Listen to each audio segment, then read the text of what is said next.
What is up, super fam and bro Vengers alike? I am Sensei Finito, aka Vane Sensei, and welcome to Marvel Bros, where we discuss all things Marvel and everything pop culture. And today we are doing our watch party and review for season 3, episode 4 of The Wheel of Time. I am so hyped. I am so excited to jump into this and check this out tonight, you guys. I have had such a wonderful time with the Wheel of Time and time again, if I do say so, my friend. And I hope all of you guys have been having a good time with the Wheel of Time as well, because damn, this show is really good. Like, this is a damn good show. And as I've said in all of my reviews and stuff for it, it continues to get better and better and better. And that is something that has me tremendously hyped. Like, I am so hyped about that. Like, it's just so awesome the way that this show started off good and just, you know what I mean? It doesn't seem like there is a stopping point for how good this show can become now. Like, we're full steam ahead to awesomeness is what I think. So I'm ready for it. And I hope that they continue to do some good things with this show. Today I actually went back and kind of like rewatched episodes 1, 2, and 3, and wow, like it was awesome first and foremost, and then you also see so many different things when you're like looking, like, now that you know what's going on, it's like, oh whoa, like this is gonna be interesting, you know what I mean? Like, this is gonna be very interesting. So I'm pumped to check that out. I'm pumped to check this out. We got about 40 minutes until this episode drops. I know that Lauren over at Unraveling the Pattern did a unravelings for episodes 1, 2, and 3. I don't know if we have time to watch all of those, but we might be able to check out the one for the at least like the first episode, just to be able to kind of get the vibes going a little bit, of course, because I'm pretty excited to jump into this. I'm not gonna even lie. Prime is out for Blood already. They was already trying to talk about, yo, and like my beginning intro, you know, they were like, yo, this might be ours here, G. So hopefully, hopefully they're not tweaking, but who knows?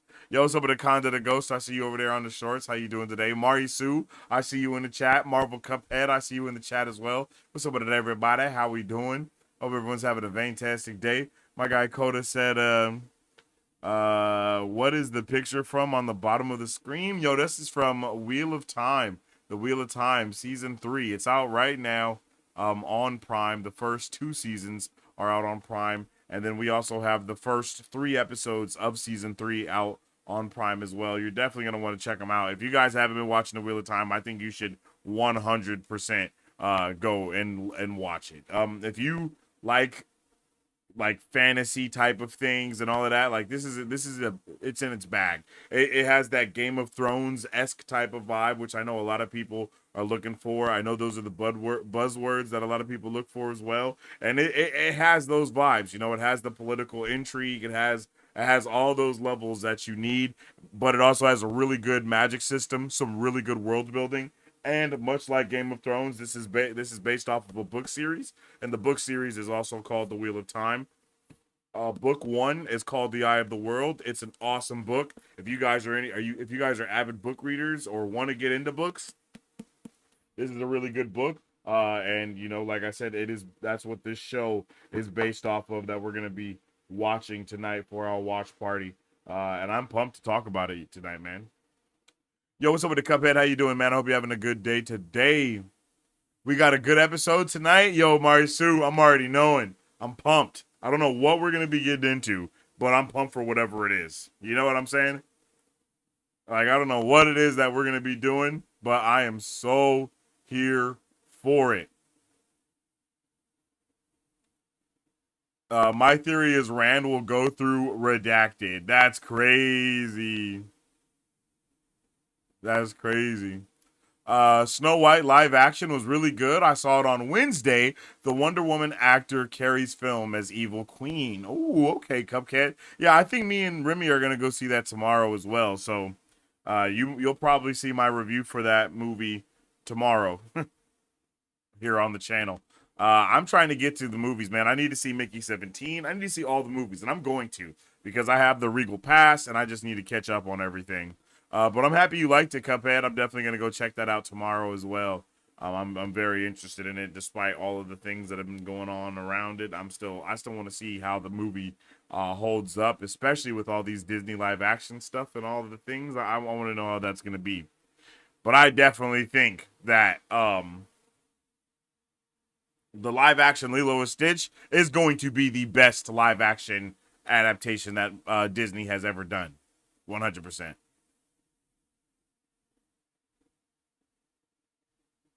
I'll wait till Snow White hits Disney Plus. Asking for no spoilers and also saying that you're not gonna watch until it hits Disney Plus is pretty diabolical. I'm not gonna lie. Mr. Bro Punisher and Daredevil will have a good fight scene against Muse. Yo, I can't wait to see what Daredevil holds for us. You know, Daredevil is going to be peak next week, and next week I don't know if you guys know. Those of you that are Daredevil Born Again fans, we get a 2 episode premiere next week, yo. Episodes 5 and 6 are dropping next week, and I am so excited for it. Like it has me really hyped. I'm hyped. Like I'm damn near hyped up on Mountain Dew. That's how excited I am. Cause I just know it's gonna be a banger episode.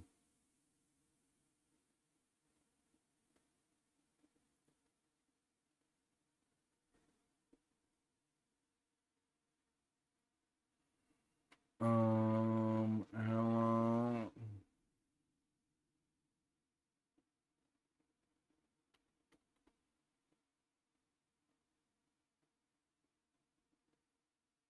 Boom.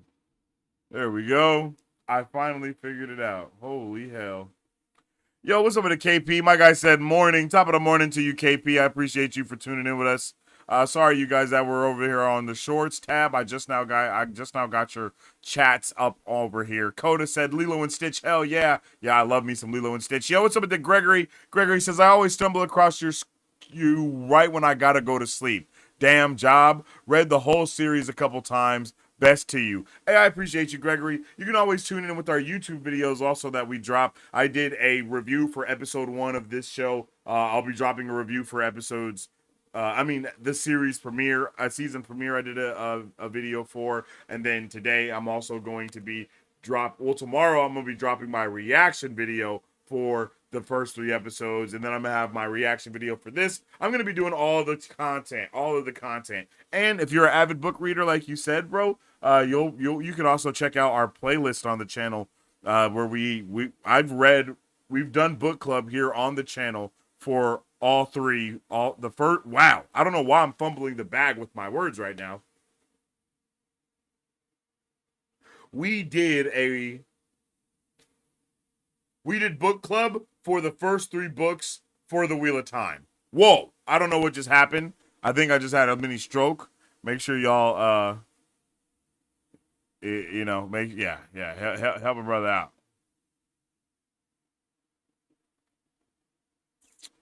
Mr. Bro is a star of YouTube. Hey, I appreciate you, Cuphead, man. I hope you're having a good day, brother. Oh, okay. I got you, Mario. So I got you. That's funny. Um, who is ready for the best scene fantasy today? Yo, is it about to go down, KP? Is it about to go down, bro? I don't even know what we're in for today, chat. I got to be honest with you. I really don't know what the vibes hold. Damn.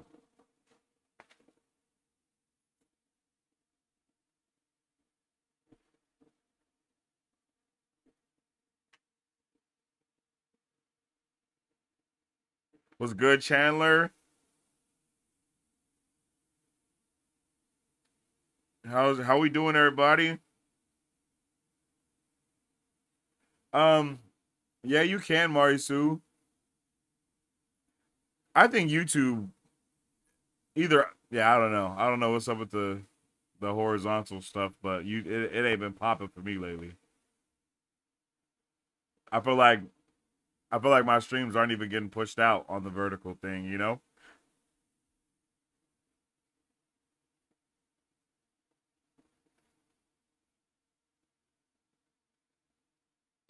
If they do this, if they do it right, this episode should blow you away. Oh, really now? Okay. Okay. I'm extra ready for that. So I have to go in with high expectations. Okay, they're doing something big today then. And I saw that Lauren he has a video set for tomorrow and it says like what's it titled? Yeah, best episode ever, Wheel of Time season 3 episode 4 review. Premieres at 6 a.m. tomorrow. So like I'm pretty hyped, bro. I'm pretty hyped. Iris, what's up with it? How you doing? I hope you're having a good day. Or a good night, I should say. Are you prepared for Wheel of Time? I am so ready. What's up, chat? I think we're gonna only have time to watch one of Lauren's videos. So do we watch the episode 1 breakdown or the episode 2 and 3 breakdown? Yeah, Lauren knows. That's what I'm saying. Just wrapped up a work thing at it's 1 a.m. here. Yo, it's 11:28 p.m. for me right now. I'm so ready.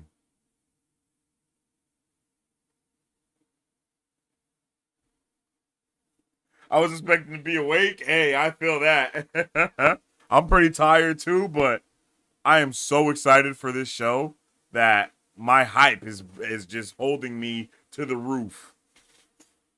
So happy it's only one episode today. I'm not gonna lie to you. That 3-episode premiere was banger, but you know what I mean?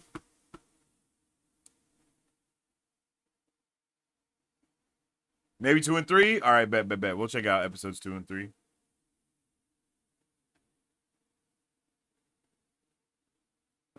Where's it at? Let's grab that. Bro, look how happy bro is. Look at how happy he is. He's so excited. Look, this episode has to be a banger. It literally has to be a banger, yo. Look at how happy Lauren is in this picture. Like, come on. This is about to be a banger, bro. And look at this picture. I almost used this picture for my for thumbnail. I'm gonna use it for the thumbnail for my review or for my reaction though.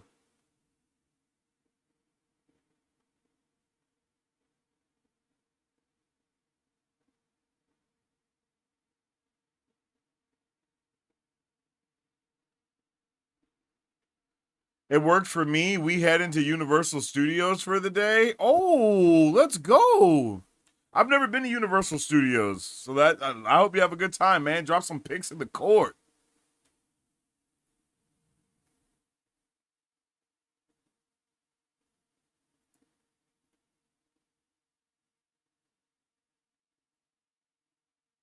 Okay, let's make sure we're all good over here.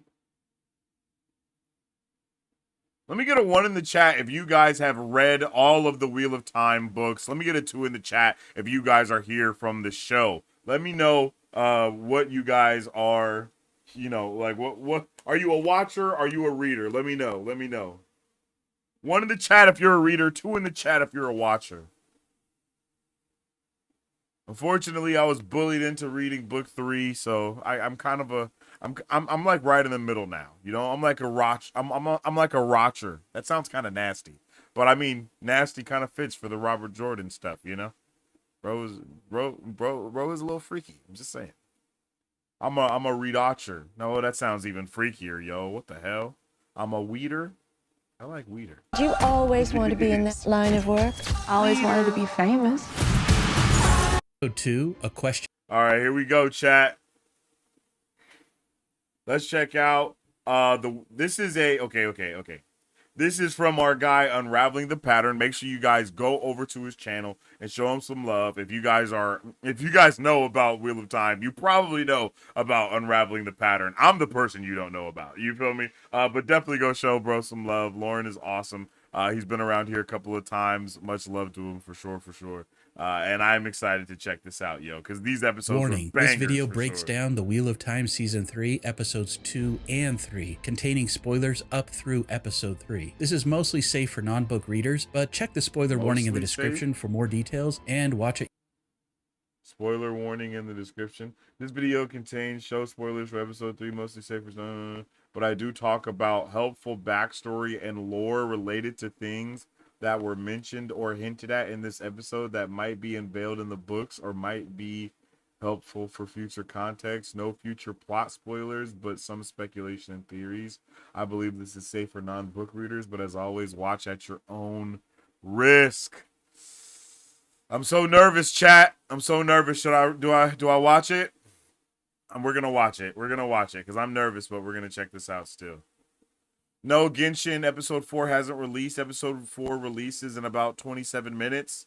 So we're gonna check out this breakdown for episodes 2 and 3 while we wait from our guy Lauren over there at Unraveling the Pattern. Okay. So if you guys are just now tuning in, if you guys are fans of Wheel of Time, if you guys are fans of the book or the show, whatever you guys are fans of, make sure you drop a like on the stream. If you haven't already, make sure you subscribe so you can join the super fam, because we always are doing these nerdy types of things around here, whether it's, you know, getting ready for this show or that show or a movie or reviewing or breaking down, reacting to things. That's what we do around these parts. Next week, we are going to be checking out Daredevil episodes 5 and 6 and doing our watch party and review for that. Tomorrow, you guys will be able to tune in with my reaction for episodes 1 through 3. And then I think on Friday, my reaction for this episode should be dropping as well. So, you know, we're going to have a lot of reactions, a lot of reviews just going up and all this stuff for Wheel of Time, for Daredevil Born Again, and for everything else in between, okay? So make sure you guys are ready for all that stuff, because I know that I'm ready for it. And yeah, we're about to get into it because it ain't nothing to it but to do it. Okay, ladies and gents. So let's check out this Wheel of Time episode. Wait. Oh, episode 302. Okay, I see. Let's check it out. Let's get ready. Let's get rocking. Let's get rolling. At your own risk. Episode 2, A Question of Crimson, brought plenty of red. Red Aja intrigue, Andoran royals, the blood of the Queen's enemies, not to mention some fun Easter eggs. Episode 3, Seeds of Shadow, planted seeds for future plotlines, with new Forsaken scheming, Aiel revelations, Matt's emerging heroism, and more mysteries to unravel. So let's get to it. This is Unraveling the Pattern. I'm Lauren. Hopefully after this video I can take Matt's advice before episode 4 comes out. Mate, have a day off! Episode 2 started with a flashback 20 years ago to Morghese Trakan's coronation. Here's a quick look at the show's version of the Andoran royal genealogy so far. The queen before Morghese was Mordrellin Mantir. Queen Mordrellin was not a Trakan. She had a daughter heir who was also mentioned in this episode, Tigraine Mantir. Morghese said Tigraine disappeared without a trace, which is why there was a succession war for the throne after Queen Mordrellin's death. Morghese won the succession war with the help of her Red Aja advisor, Elida Sedai, who had a foretelling that the Queendom of Andor would play a key role in the last battle. Though her foretelling didn't specify the queen, Elida supported Morghese's rise to the throne. By the way, Andor is one of the largest countries in the Westlands, or what fans call Randland. The capital of Andor is Caemlyn, where the Lion Throne sits. And actually, the Two Rivers is technically a part of Andor, but they don't consider themselves part of the Queendom, as they're so far away and so far removed, and they haven't seen a tax collector for generations. We won't get into the nitty-gritty details about each of the noble houses in this scene, but I noticed the deaths of the noble house leaders were foreshadowed from the start. The sword blade and hammer of these banners point directly at the heads of these nobles, who Morghese had killed. This young noblewoman was even replaced by her own brother. The wings behind him seem to symbolize his ascension to leader of his noble house after he kills his sister. Queen Morghese is a brutal leader who's an expert at the game of houses. Robert Jordan's concepts of the game of houses certainly inspired George R.R. Martin's Game of Thrones. Morghese appears to have brilliantly turned the nobles against their own families in order to weaken her rivals and strengthen her allies. Note the Lioness of Andor. I like this subtle change from the books, where the banners reflected a lion. Considering Andor is a queendom, it makes sense that these would be lionesses instead. For book fans, this is Lyney, the royal caretaker who basically raised Elaine, Galad, and Gawyn. Gawyn being the first Prince of the Sword, Elaine's sworn protector. Morghese is pregnant with Elaine here, but no father is in sight, and all three of Morghese's children have taken on the Trakan name, raising questions about who their father is. Do you think the show will address this? Post-production Lauren jumping in here to say that it turns out Galad is credited in the show as Galad Damodred, even though he's called Galad Trakand. That name might be familiar to you because Damodred is Moraine's last name. Galad is related to Moraine, but I won't get into the specifics because the show will probably address it later. One very curious character Shut the is front presented door. as Lord Gabriel, Morghese's prince consort for over 10 years, but later he's revealed in episode 3 to be the Forsaken Ravin. But how could this be So if the dope, Forsaken bruh. have only been free for a month? Regarding Queen Morghese, Ravin says, according to her and to anyone who meets us, we've been hopelessly in love for more than a decade. When you know, you know. Then Lanfear says, you always were an artist with compulsion. So Ravin used That is so gross. That bro is basically roofing the queen. Just had to is get a that out there. powerful mind trick weave called compulsion, making anyone That's who meets terrible. him and the queen believe they've been lovers for over a decade, even implanting false memories as seen when Elaine reminisces with him. In episode 2, there were a few hints of people seemingly confused by who he was, just for a moment, before suddenly seeming to remember him. Lord, Yeah. I noticed that too. Chat, I don't know if anybody has seen these whack-ass commercials that they have now for this new DC mobile game, but these commercials literally be having me rolling, bro. They're terrible. They're so bad. Like, they're so bad. Whoever made these commercials has never once heard of Superman or Batman ever. All right.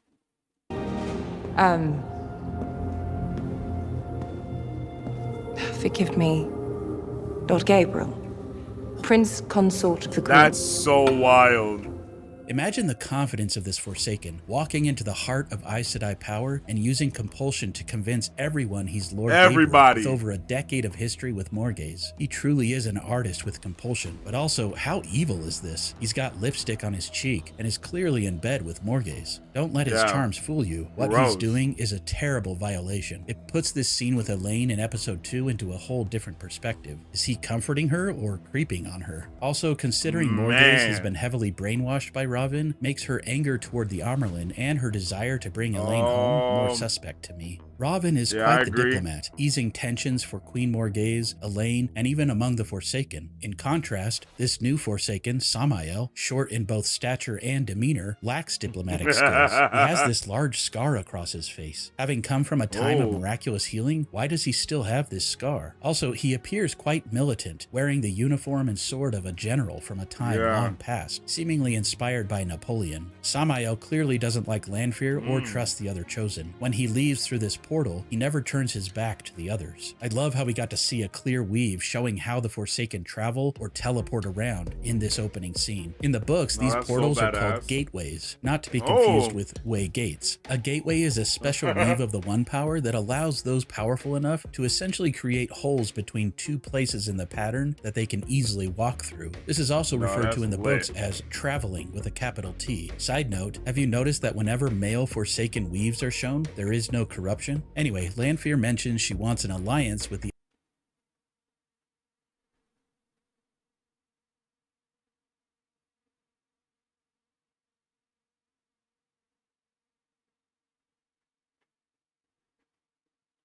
Whoa.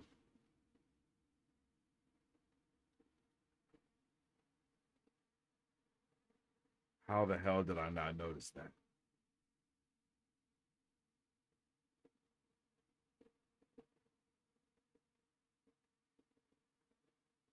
Like, I knew that.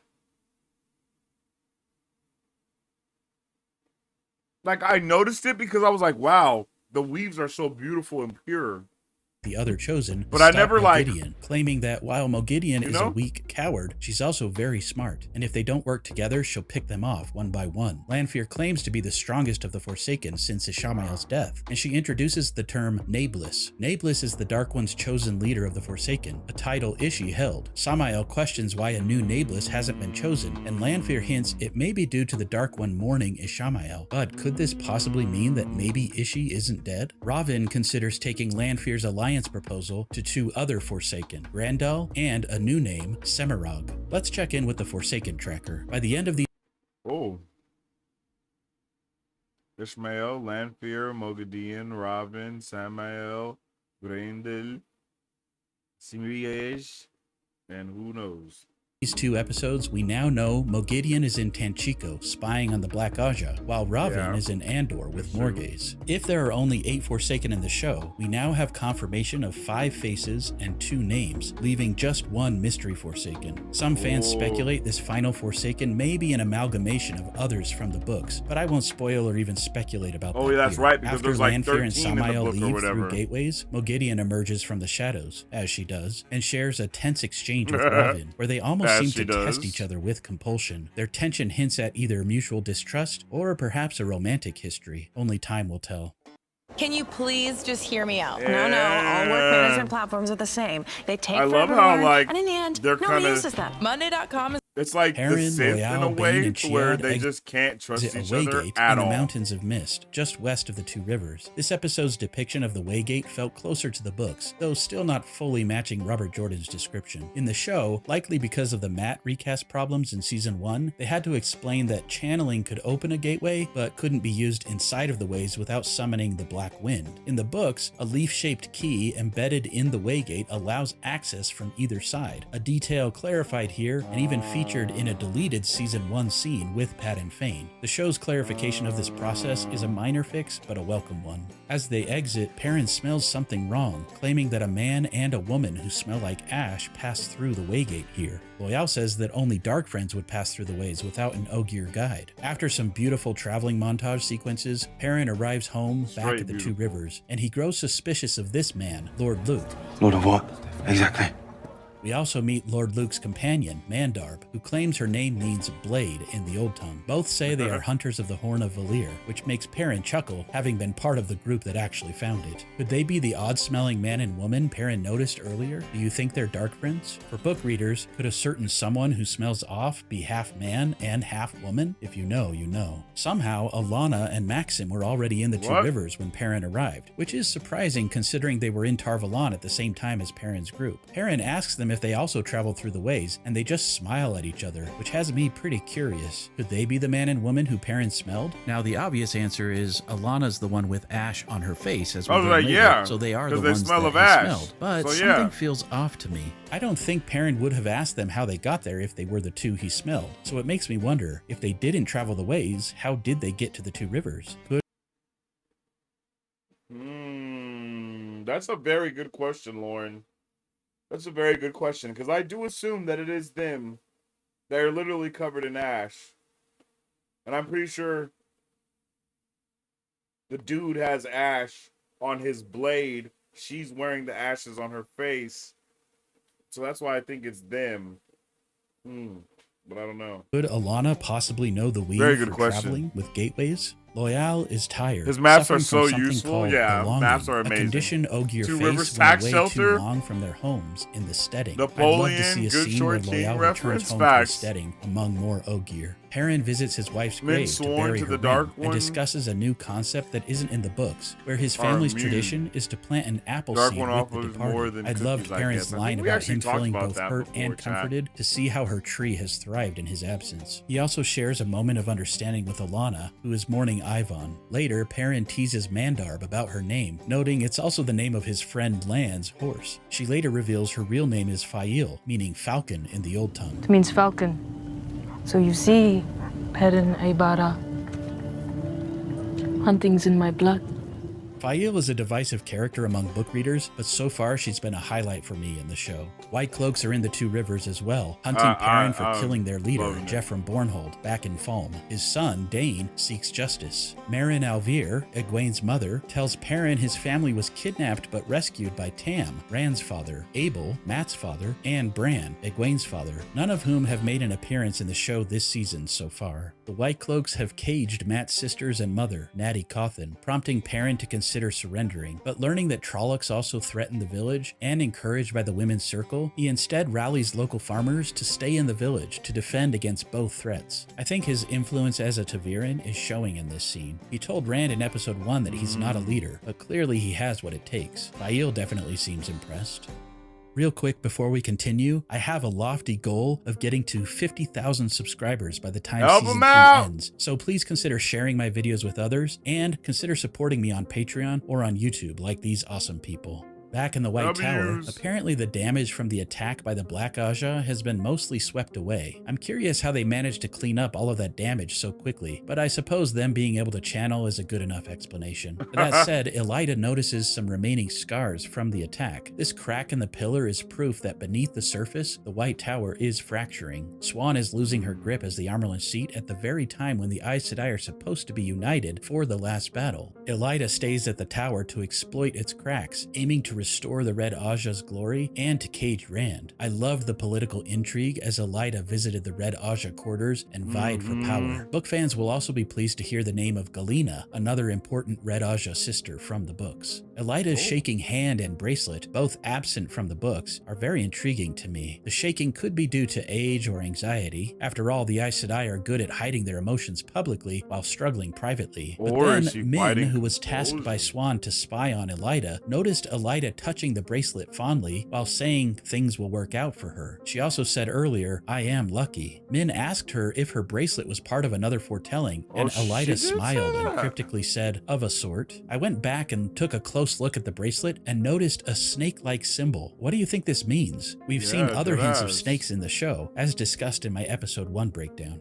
Elaine has taken her accepted test, and she and Nynaeve have been recruited by Siuan as her hounds to hunt the Black Aja. As accepted, they can lie and sneak around, and Siuan doesn't mind putting them in danger. Still don't think we should have sped run that. Adds an intriguing mystery. Whether it plays a larger role or is just an Easter egg remains to be seen. I also enjoyed all of the fish metaphors from Siuan, something she did a lot in the books. A lot in the from books. A poor fishing village in Tyr. Nynaeve and Elaine interrogated Joya and Amiko, stilled Black Aja sisters held in the 13th Depository. We learned that the Black Aja operates in secretive groups of 3 called hearts, with each sister knowing only one member outside of their heart. Amiko's non-heart contact was Liandrin. Amiko claims Liandrin and the others fled to Tyr to help a male Forsaken take Kalendor, a powerful weapon meant only for the Dragon Reborn. Elaine reveals a new detail that supposedly only the dragon can break the wards guarding it. I discussed Kalendor in greater detail in my episode 1 breakdown. The problem with interrogating the Black Aja is they swore new dark oaths, which somehow allowed them to break the 3 oaths and to lie and commit violence. Joya claims Amiko was lying, and that Liandrin and the others are heading to Saldaea here to free Mazrim Taim, a male channeler and false dragon previously mentioned in season 2. After some fun detective sleuthing from the girls, they discovered Liandrin had returned home to a place called Tanchico 10 minutes, here chat. on the map. They believe she wants to return home to finish a ritual related to mourning her dead son. A gray man attacks the girls, but is later found dead, stabbed by an unknown person in the hallway. Varen, rather than Sheriam as in the books, discovers the body and reacts with surprising calm. Nynaeve later notes that Varen didn't ask who killed the gray man. I also wondered how Varen knew so much about gray men, despite Moraine's unfamiliarity with them in episode 1. But Varen is of the Brown Aja, so she's probably just studied more. What do you think is up with Varen? Could she have intentionally led Naomi to the 13th Depository in episode 1? Not to kill her sister. If Varen is Black Aja, perhaps she knew of Naomi's plans, and perhaps Naomi didn't know of Varen because they aren't in the same heart. Perhaps that's why Varen seemed ready for Naomi's attack. On the other hand, why is Varen so helpful to Siuan and Moiraine? She seems to genuinely want the dragon to succeed. And what about Lyanna? She and Varen were seen whispering, and Lyanna disagreed strongly with some of Siuan's choices. Lauren does such a good job of making you think you know what's going on, and then he starts raising these questions. Did you notice the drawing of the Twisted Stone Ring from the books? Later in Tanchico, we saw the Twisted Stone Ring among the other stolen ter'angreal and sa'angreal. Speaking of Tanchico, Liandrin went there not just to mourn her son and to kill a bunch of people at a wedding, but to find the color half of the ter'angreal stolen from the White Tower. Naomi confirmed it's similar to the Shanchan Adom, but older and designed to control male channelers. Liandrin's goal is to use it to control the Dragon Reborn. That's Back at crazy the White Tower, work. Matt seeks help. I don't know if that's in the traumatic books, but memories that's that were awesome. unlocked after he blew the Horn of Valir. It was nice to see Rima Sedai again after her season 2 capture. Interesting Interestingly, the weave used by Rima when diagnosing Matt seemed to resemble Naomi's brainwashing weave. Do you think these weaves are related to compulsion? Rima told Nynaeve there wasn't much they could do for afflictions of the mind, and she also reminded the audience that people can't be brought back from the dead with the One Power. Matt continued bragging about being the hornblower to anybody who would listen, including thirsty novices, hoping for more Maiden's Kiss. But he was tower blocked by Elaine's Prince brothers, Galad and Gawain, who put on shirtless sword fighting shows for any women who would watch. Didn't think that you'd be in for this kind of thing, Nynaeve. I think everyone is in for this kind of thing, Matt.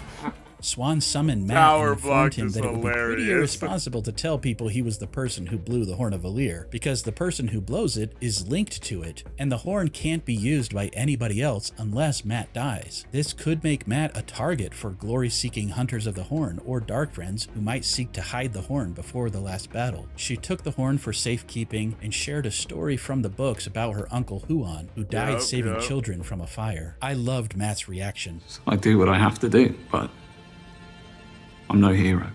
As far back as the pilot episode, we saw just what Matt would do when the flames are high. Matt, despite what he says or even thinks, will brave any dangers to do what's right. It's literally in his blood. Min apologized to Matt, explaining she had hoped Ishamael would remove her visions, which she saw as an affliction, but in the end she chose to help Matt instead, suggesting her viewings and his memories might be gifts to help others. I hope this will put to bed the theories I've seen about Min being a dark friend in the show. She's not. She then saw a pretty dark viewing, Matt hanging by the neck with a redstone doorframe behind him. I discussed the redstone snakes and foxes doorway in my episode 1 breakdown, but this has me so hyped for what's to come. That said, I was a bit disappointed because I expected Matt to go through the doorway in the 13th depository, but he and the girls set off for Tanchico before that could happen. Hopefully a redstone doorframe still lies in Matt's future this season, possibly in Tanchico or back at the tower. Then we got a very fun variation of the classic book scene where Matt defeated Galad and Gawain with a quarterstaff. I really love this sequence. Perhaps Min is right. Not all of Matt's memories are a curse. He clearly is an impressive fighter. Before the fight, Matt used the same old tongue term that he said just after he blew the horn. It translates to, "It's time to toss the dice." An important detail to tuck away for later. I also appreciate that Matt really didn't do this for an audience or for the money. He walked away without even collecting. He just needed to take these two princes down a notch because they kept white knighting all over him.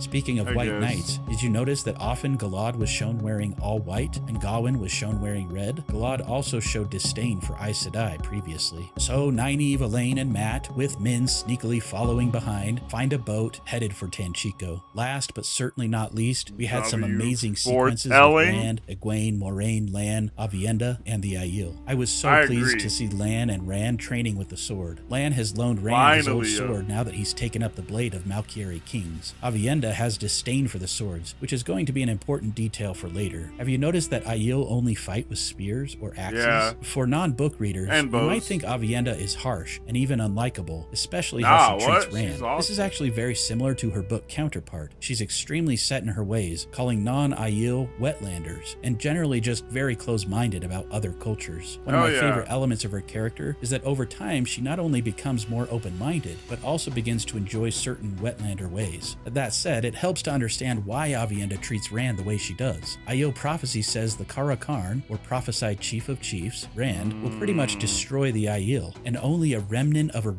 her people will remain. Our Kara Karn is creation and destruction wrapped in one. Balanced.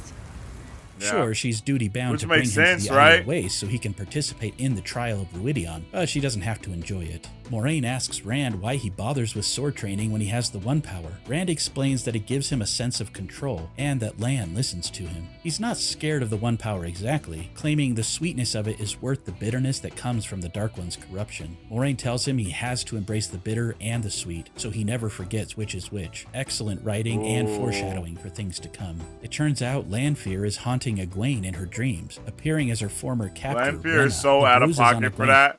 She's so disrespectful. Next, show that what happens in the dream world can affect her in the real world. At one point, Egwene, not understanding what she's doing, teleports away and finds herself in the middle of a vast desert, where an older Aiel woman tells her she shouldn't be there. Later, as they enter the waste, that same Aiel woman is there, as if she knew they were coming. Did you notice she was dressed like a maiden of the spear in her dream, but as a wise one in the real world? This large Aiel warrior turns to the wise one and asks her if Rand is him. She then quotes prophecy that says, "He will come from the west, beyond the spine of the world, of the blood, but not raised by the blood. He will tie us together with bonds we cannot break. He will take us back home, and he will destroy us." Let's break this down. The spine of the world, also called the Dragon Wall, separates the Westlands, or what the Aiel call the Wetlands, from the Aiel Waste, what the Aiel call the Threefold Land. Rand crossed it in these episodes. Though he has Aiel blood, he was raised by Tam in the Two Rivers. Rand apparently will tie the Aiel together in some ways, returning them home, and he will destroy them. I won't get into those specifics, as I'm sure this will be addressed in the show. I'm pretty sure that means like their old ways are just not going to be the same. Like they're going to probably move out of just being in the Aiel Waste, move into actually being in the Wetlands and doing all these other things because they're going to follow Rand. So it means that they have to go against their old ways, which would destroy them as a people, making them kind of a new people, right? Things progress. And if we ask too many questions, we'll just get the same frustrating answers. How did you know we were coming? That's Wise One's business. Who are these wise ones? That is Wise One's business.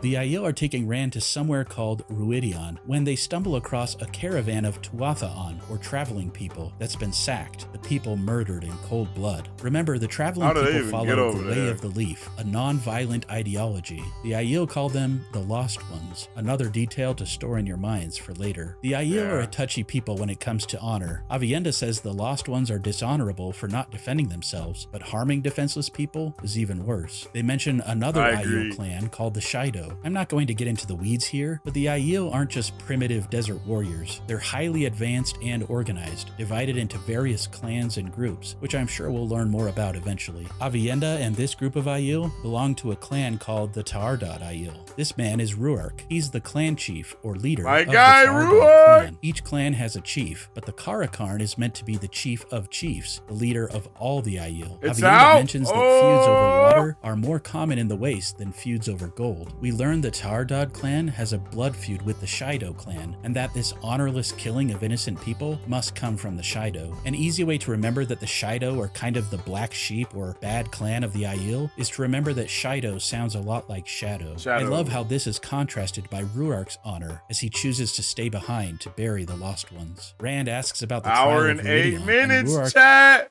I'm excited! Oh, it's unavailable. What? How is that possible?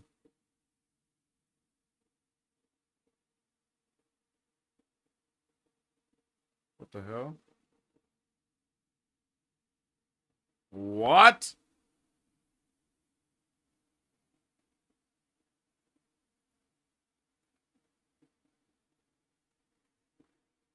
Okay, it's out, but it ain't out.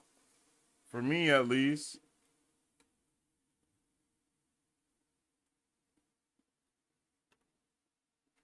Oh, damn, it's just a thumbnail? Oh, okay. I thought I was about to be heartbroken.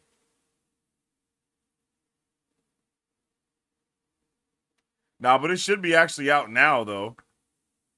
Yes, sir. All right, chat, it's time. It's time to go. Okay, the episode is up. Are you ready? I'm ready. I'm going to let you know right now. Prime has been absolutely tripping with your boy lately, so I'm going to try not to show a lot, but the subtitles will be up on the bottom of the screen for you guys to be able to follow along with. Where's that? There's subtitles over here, and let's get some subtitles going over. Yeah. Yeah, we got those subtitles We'll have those subtitles going for you guys there. We'll be able to press 3. And on 3, I mean, we will press play and enjoy this episode together. Make sure you guys drop all your final thoughts, theories, and questions for Wheel of Time Season 3, Episode 4. We're about to get into it right now, and I am so hyped, bro. I'm so hyped, for real. Like, I am really excited for today's episode, man.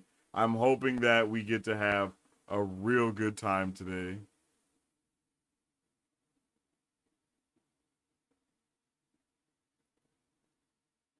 What? Come on, baby, please. Oh, no.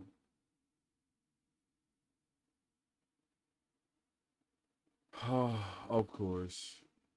Well, I guess we won't be having a reaction video for this episode. Shit's so stupid sometimes. Oh, that shit pisses me off. All right, chat. Without further ado, we are going to get into this watch party and review of this episode. I'm excited to get into it, man. I hope you guys are excited to get into it as well, because it's time, yo. It is time. So on 3, we are going to press play and enjoy this episode together. On 3. 1, 2, 3. I'm gonna go grab. Oh, they're getting us straight into it. To the Karakan. He will come from the west, Oh, beyond we're the in- spine of the world. Of the blood, but not raised by the blood. It is my duty to return Rand al-Thor to my home, so that he may save my people and destroy them. Tuath One wouldn't hurt anyone. Most of them didn't even run. The Tuatha and follow the way of the leaf. We forswear violence. In the last age, our people supposedly knew a song that brought harmony to the world. I know that protecting Rand, guiding him, that is the only thing that matters. She's had you dancing on her strings this whole time. You can't control me. I did what I had to do to protect the Dragon Reborn. You don't tell me what to do anymore. I told you I'd kill her. Not if you want my help. I could escape my dark arts. This is the hungry other woman. Oh, Forgotten. oh snap! Declared Karakan. You have not earned that title. You haven't faced the trial of Ruidian.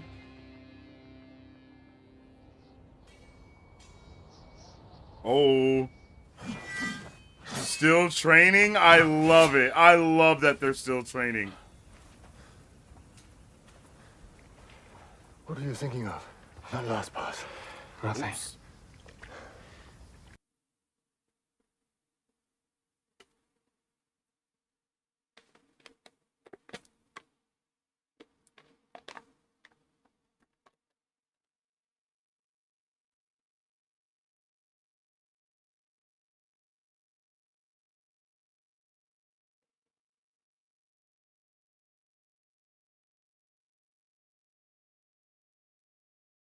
Hmm.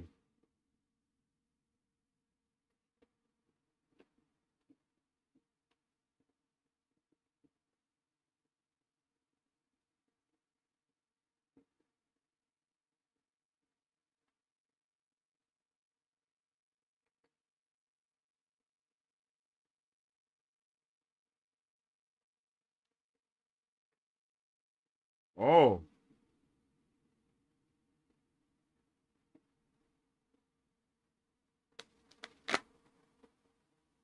Yo, that was crazy fire.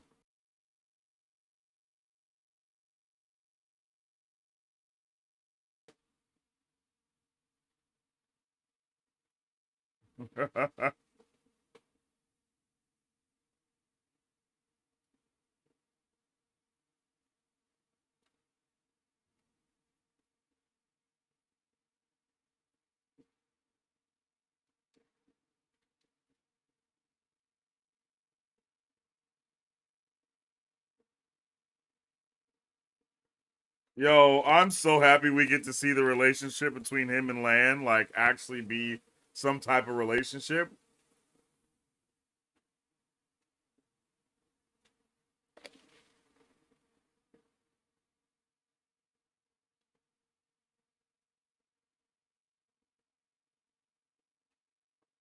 Yeah, because it definitely isn't.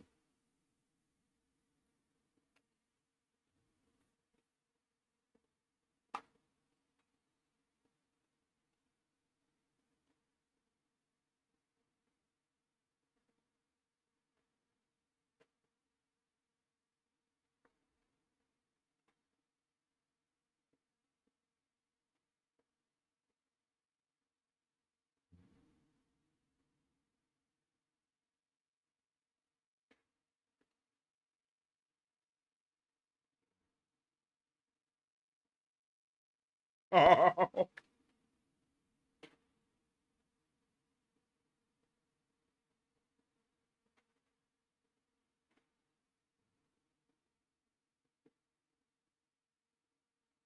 Hmm.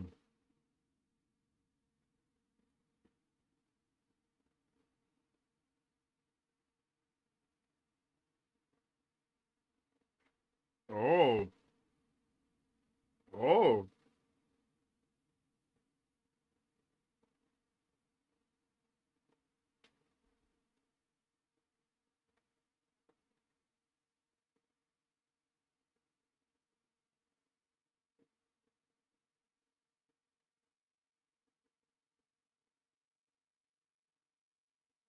Yo.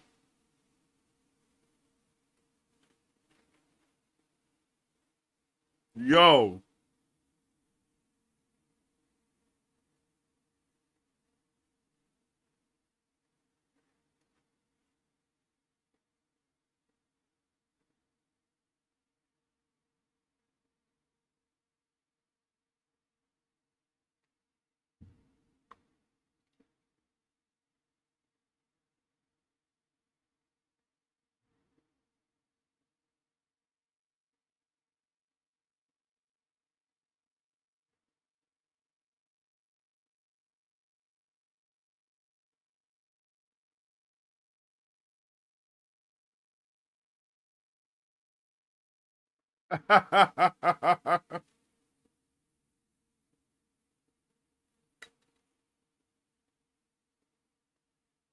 Oh.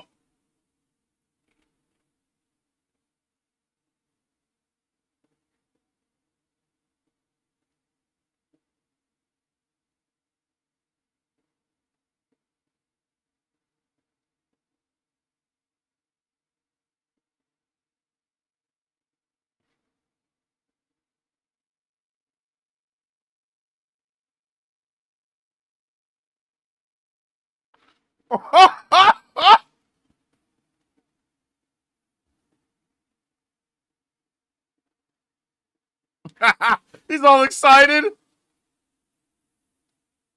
He's like, bro, you know how long it's been since I've been able to do something like this?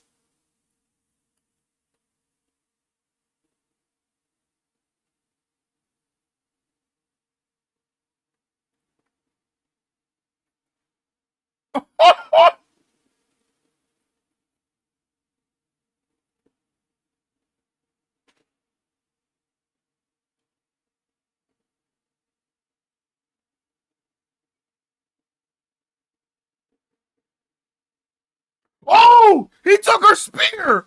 I didn't even see that. Yo, I'm watching.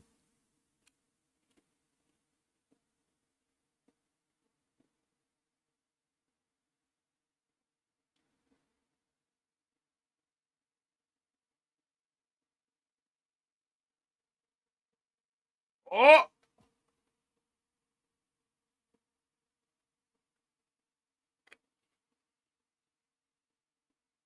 yo.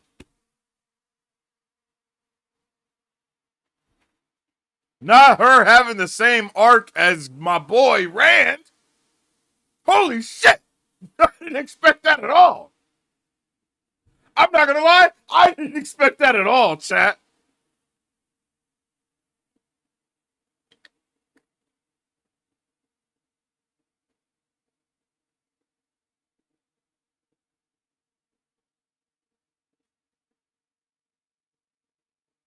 Yo, I'm gonna be juiced if we.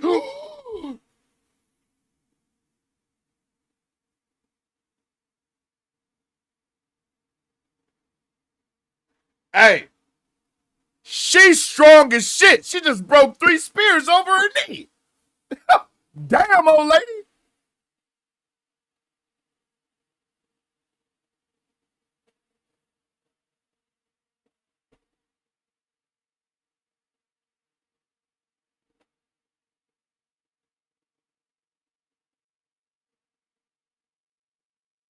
Yo, how unexpected.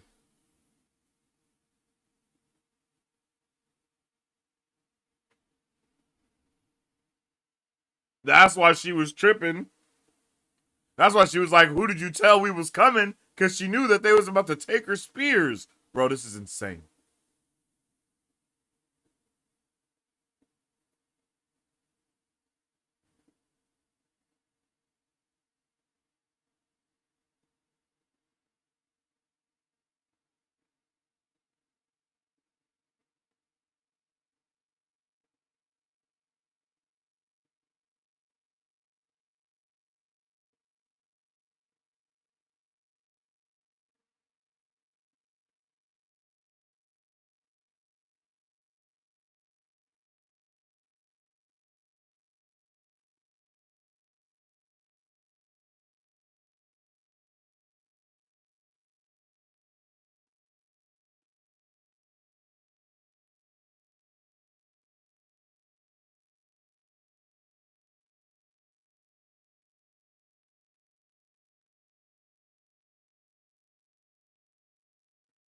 And she just gotta go right now? Oh, she's leaving right now. Wow.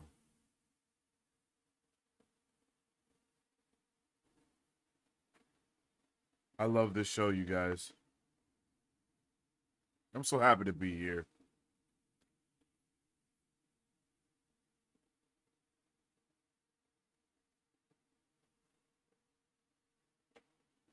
So I'm guessing that in the books, he gets the sword first and then goes to the Aiel waste.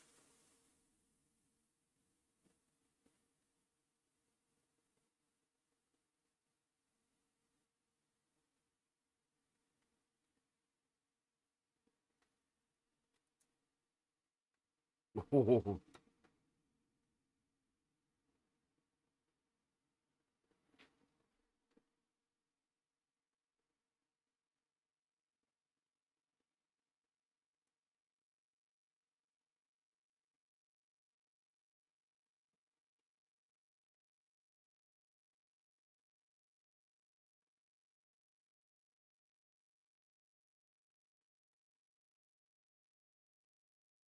Oh.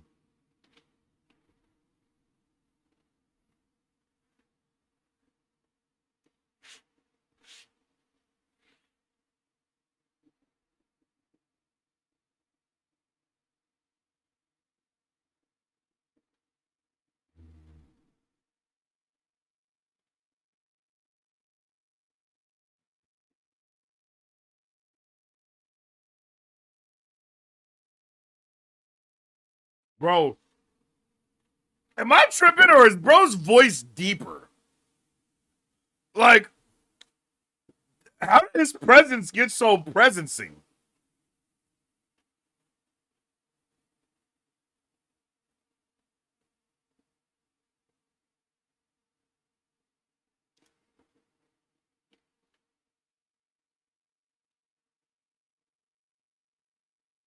Oh, good question. Beautiful question, actually.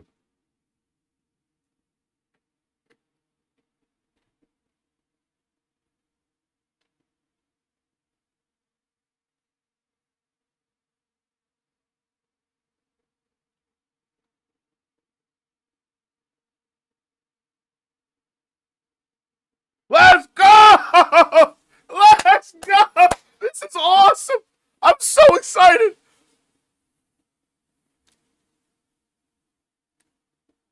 Do you hear the music? Oh my goodness.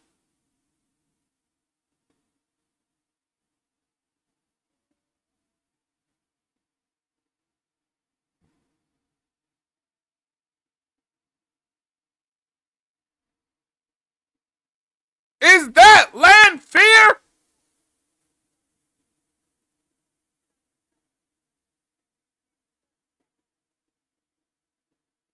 No. Who the hell is this?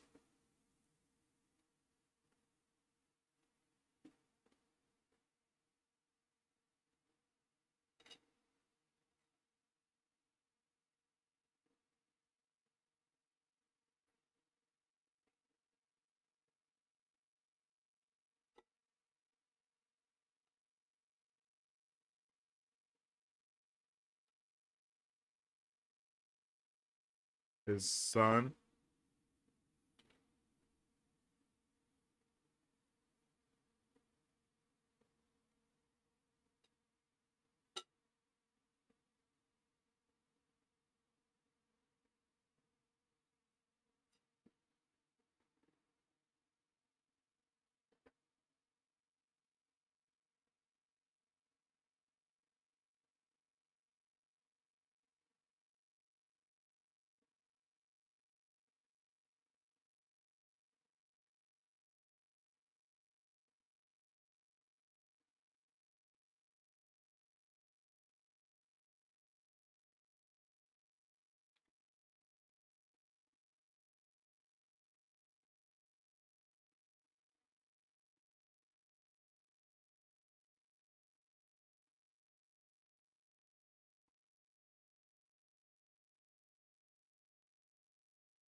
She used the power. You see that shit? Even they like, oh.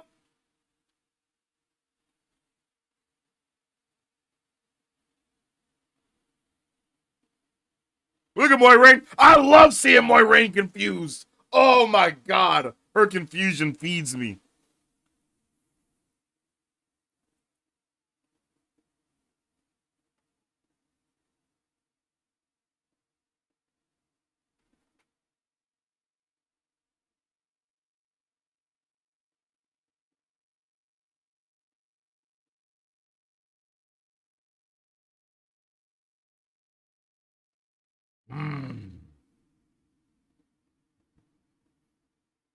He presents himself like a woman.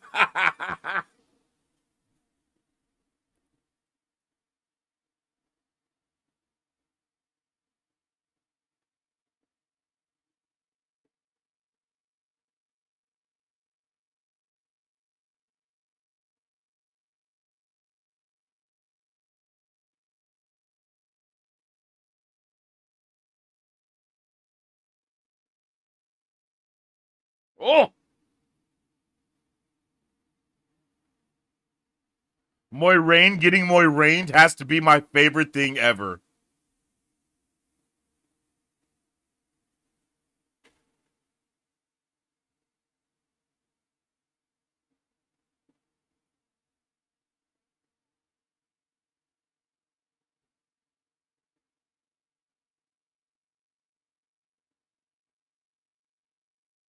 Oh.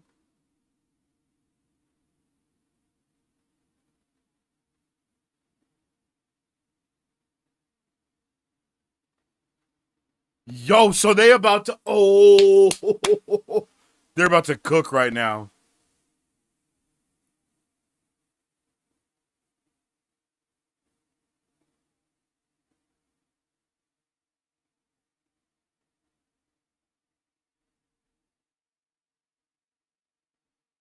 Wait. Wait. Wait,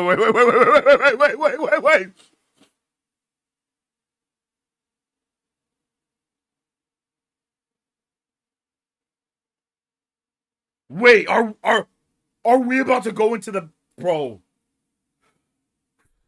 Ain't no way we're about to get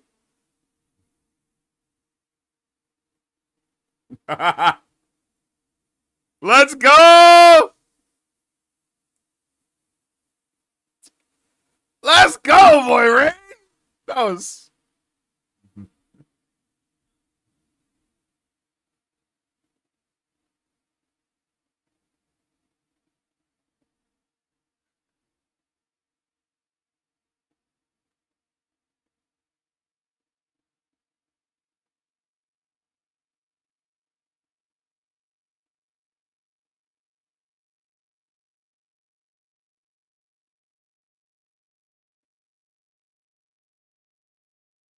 Oh my goodness.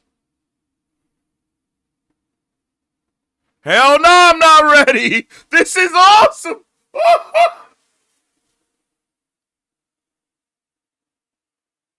Yeah, you're right, Marisu. She does have a comical number of knives. It's kind of insane how many knives that was. That was all the intro? Son. Oh my God.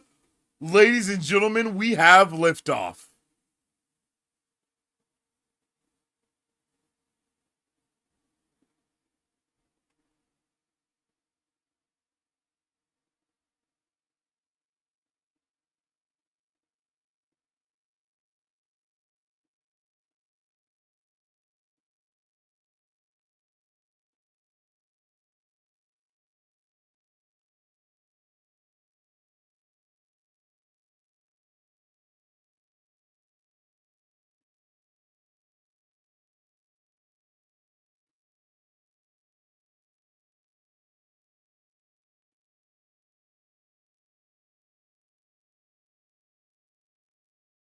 Oh.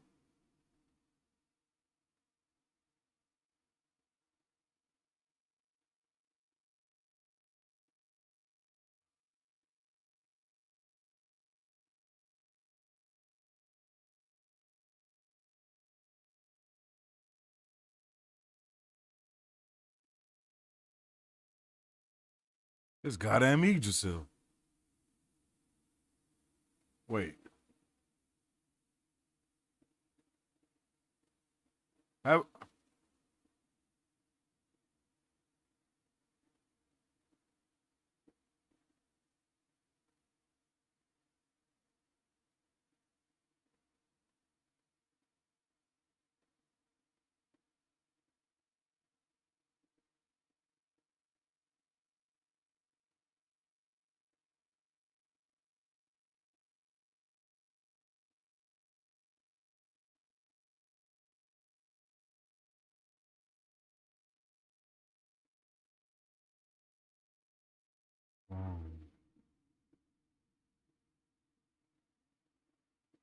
Oh.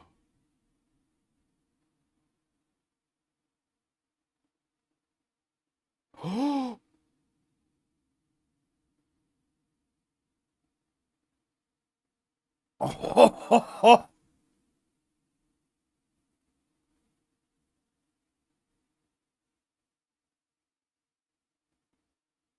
Westlands and wetlands are so close to each other.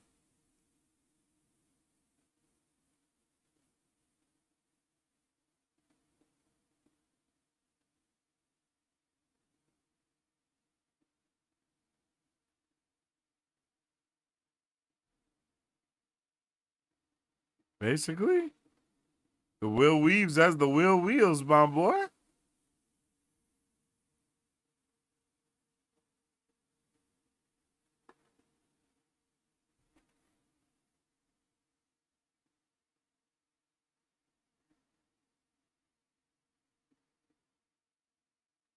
Whoa.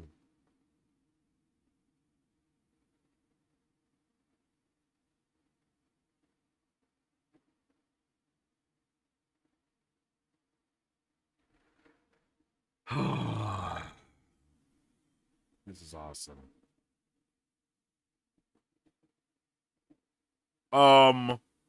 What the giant creature?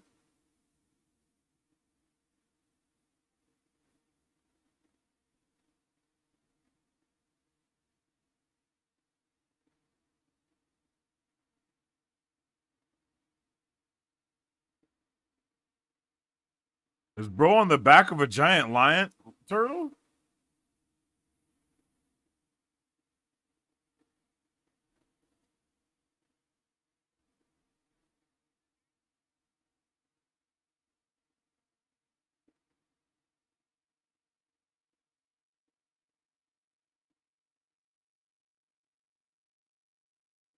Who the hell is Miradine?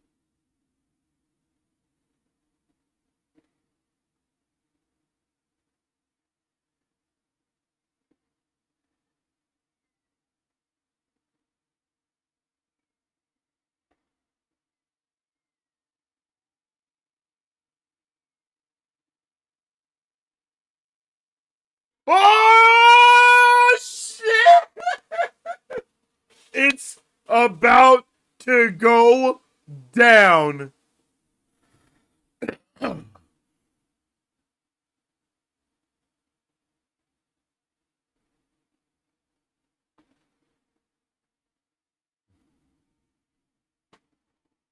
Oh my god, no way we get to see this again!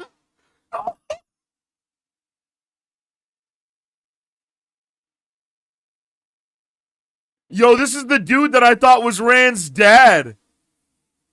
I don't know if you guys remember when I said that in the trailer.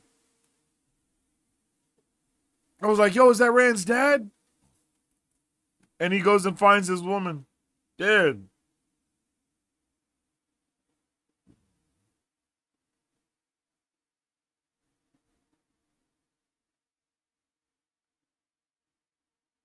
Damn.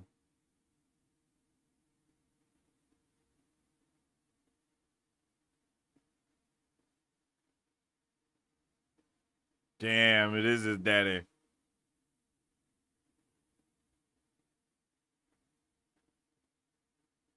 Bro look like Jason Momoa's little brother.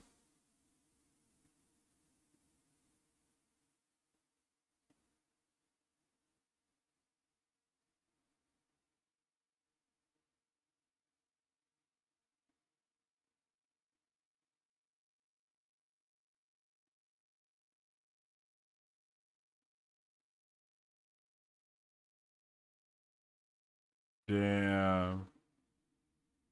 Is he about to lose his mind?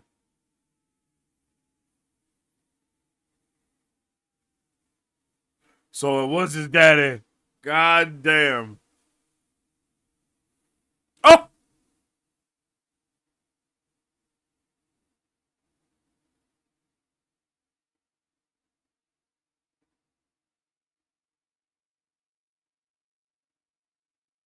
Let's go. How far backward in time we going, baby? Because this is exactly what I wanted.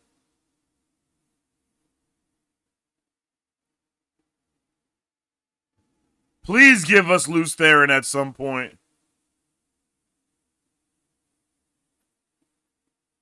Oh, are we just going to keep seeing his daddy from his daddy's eyes? Okay, that's dope. I'm good with that too.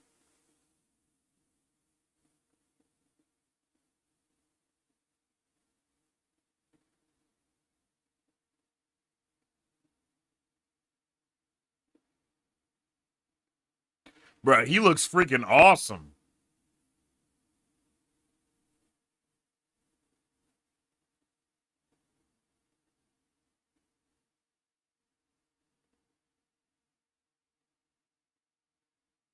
Oh, wait, no, that's not his daddy. That's his, like, great-great-great-granddaddy.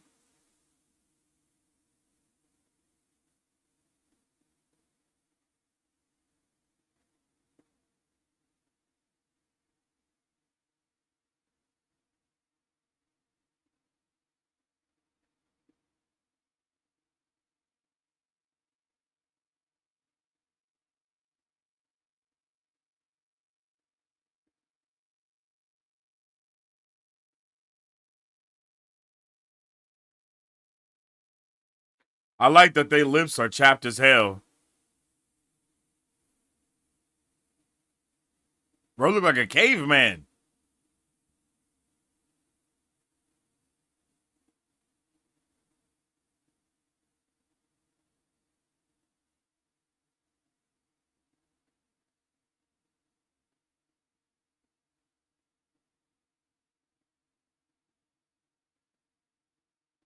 Bro, what?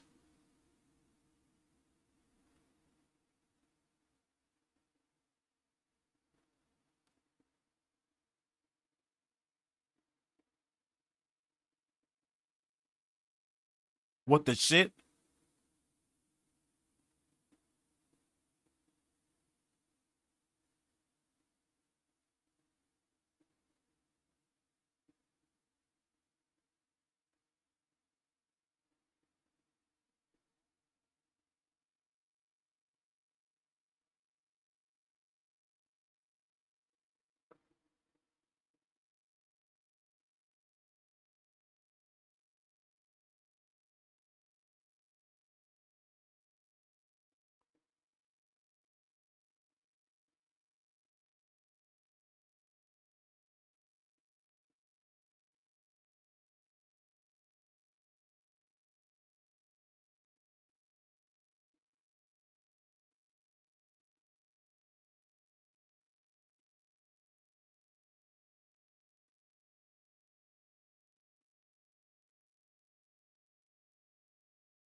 Yo, he looked like the face stealer from Game of Thrones. That was crazy.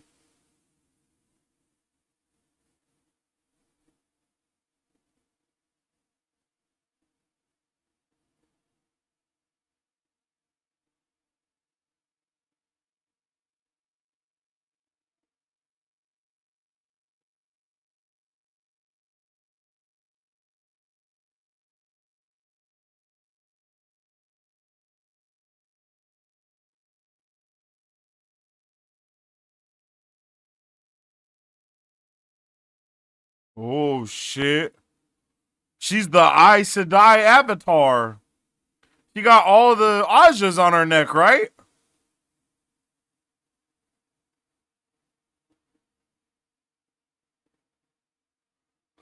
So is a bro about to walk through the past and walk through the past? Okay, I was going to say, yo, this is Inception. Yo, let me find out that this is why Assassin's Creed got their ideas from.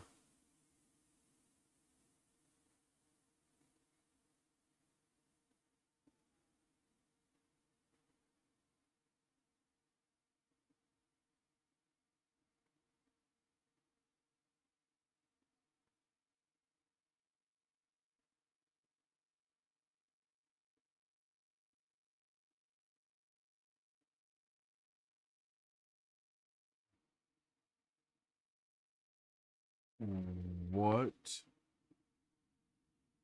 the actual fuck is going on?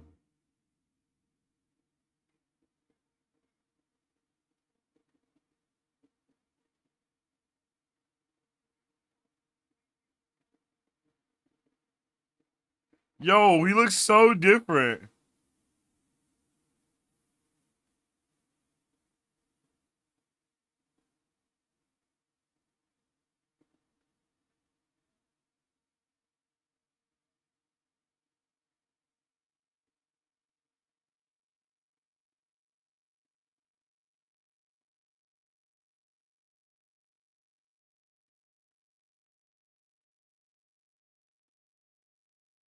I am enamored right now, yo. Like, this shit is really good.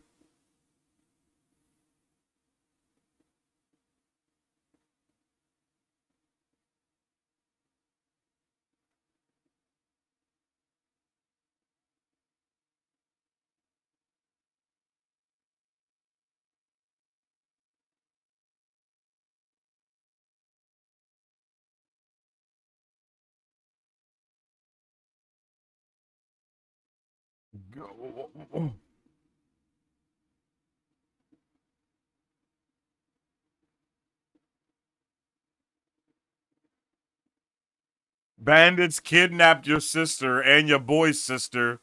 All will be well, though, my guy. Don't worry about it.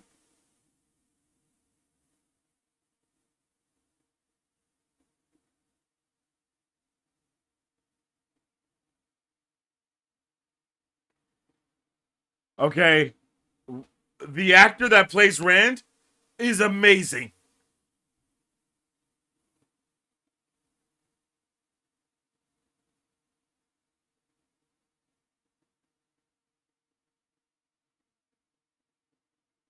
Yosha? Yasha? My guy goes crazy, bro. He's an amazing, like, wow.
We're scared.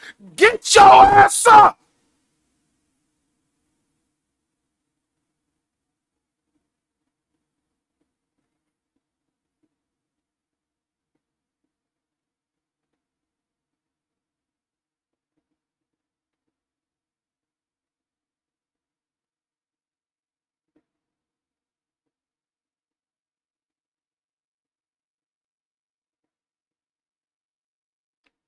Damn.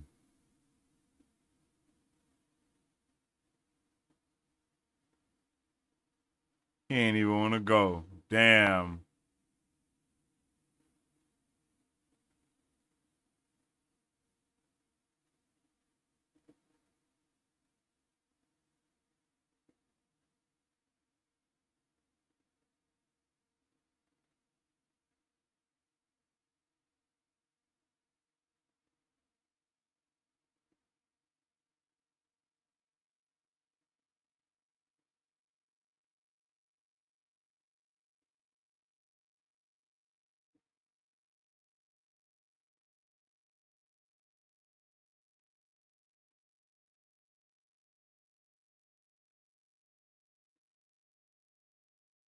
So OG Aiels were Tuataans?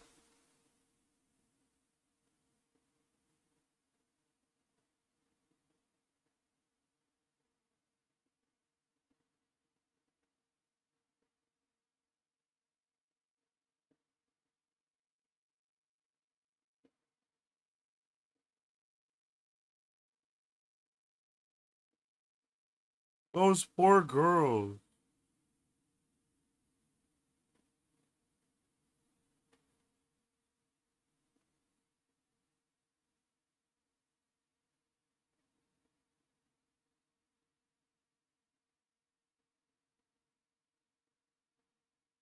I'll do it again.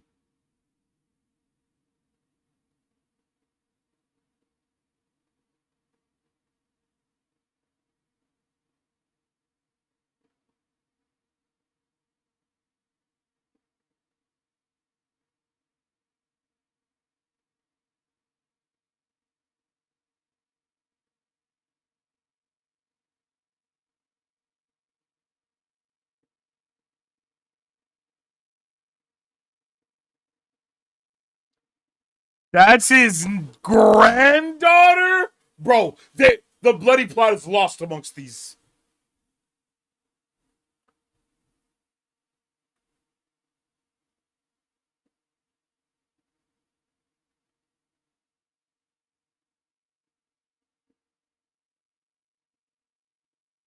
Oh.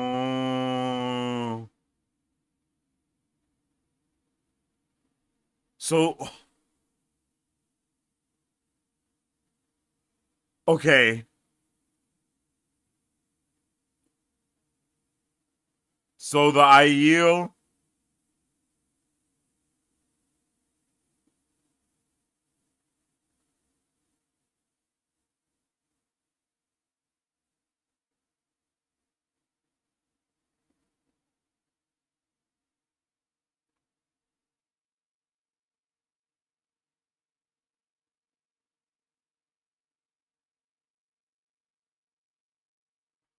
Oh!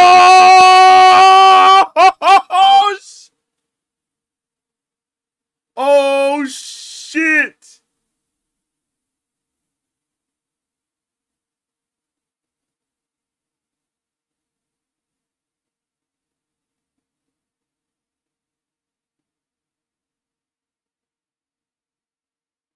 Holy shit. Holy shit. My mind is blown.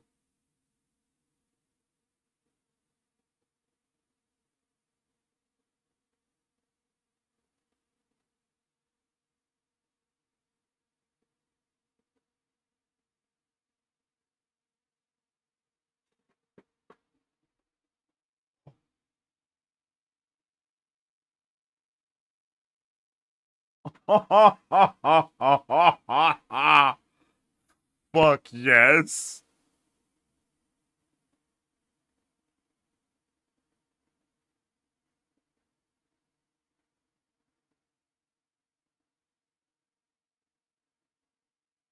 Not bro, already catching up to homeboy that was in there before him. Where else can we go from here?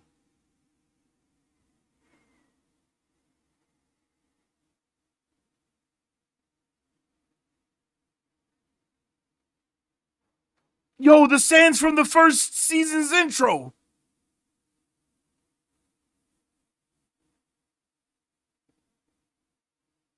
Wait, was that this? Or am I thinking of Rings of Power? I think I'm thinking of the Rings of Power. Sorry.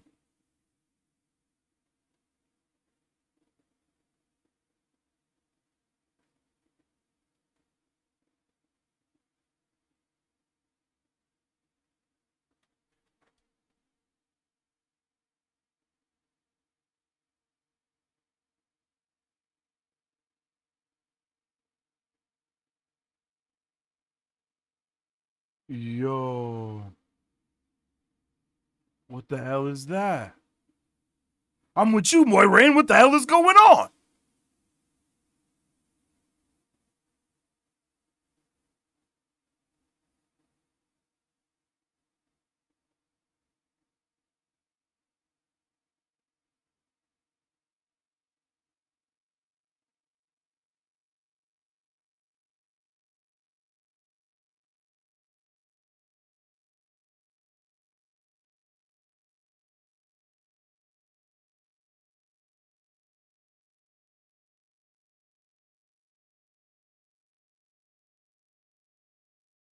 What the shit?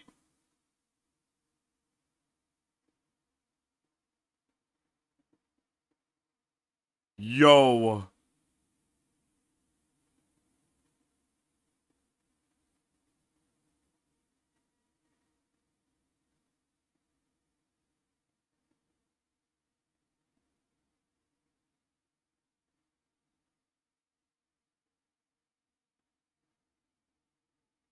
Oh.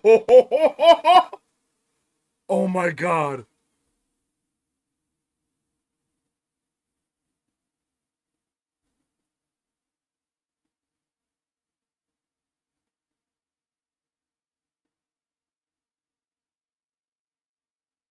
Oh.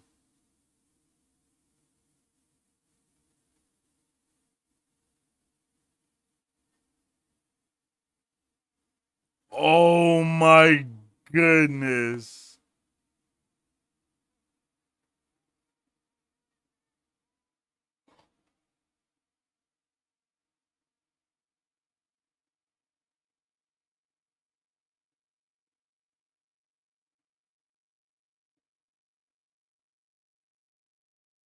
What?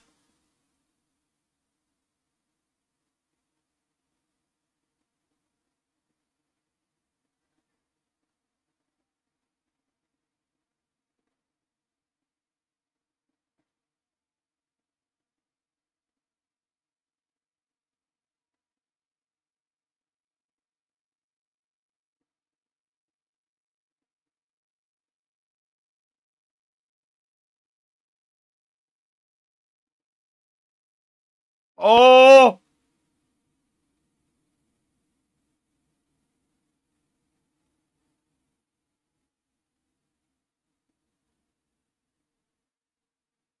Oh my goodness. This shit is awesome. This is amazing.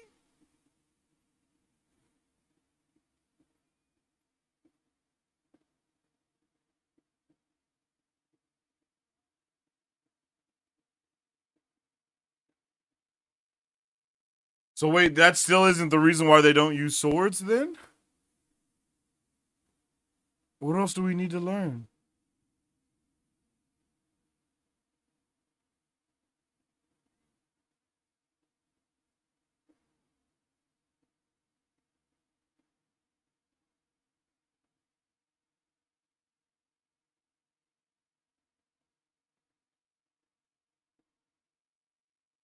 Jonai?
Okay, so now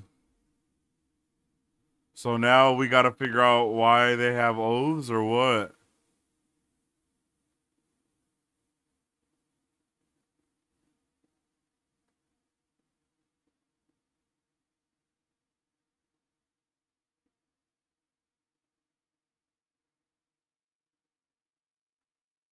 Bruh.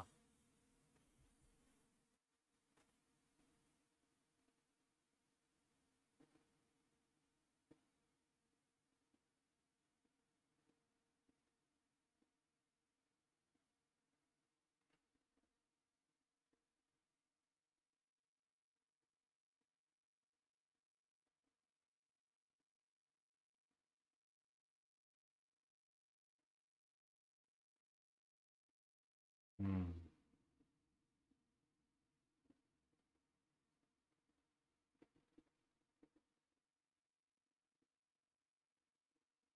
Damn.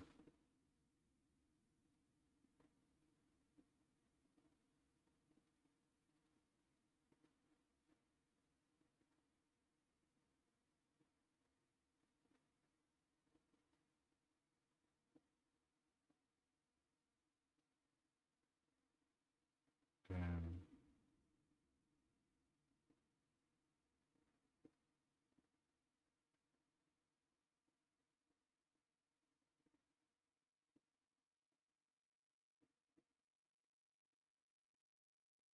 Mm.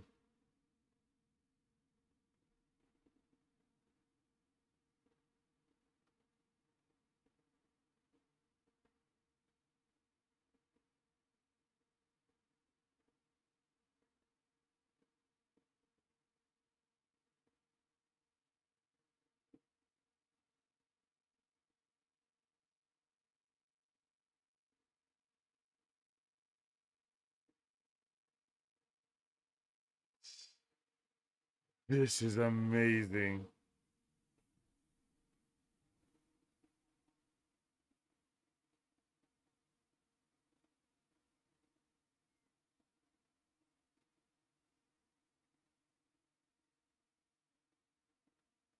I am so pleased.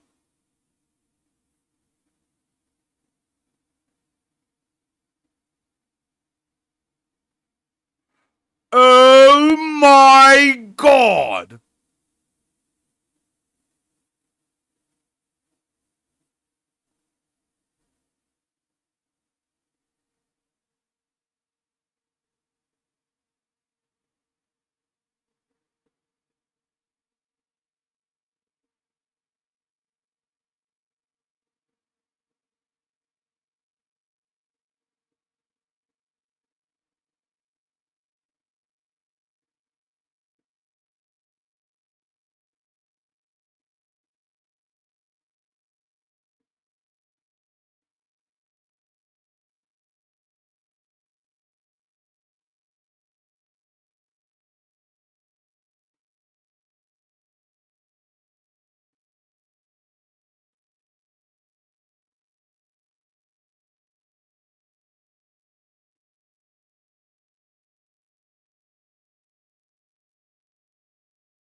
Oh!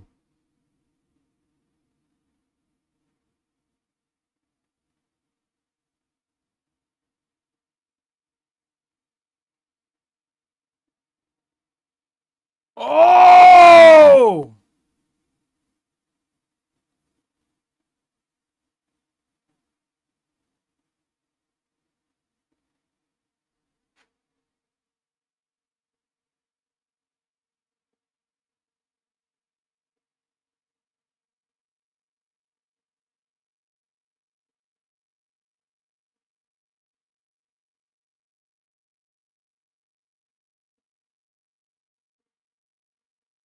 Until you want it again?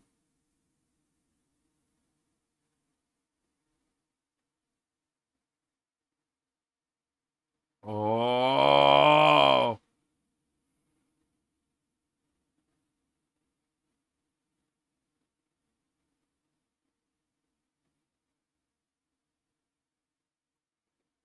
Damn.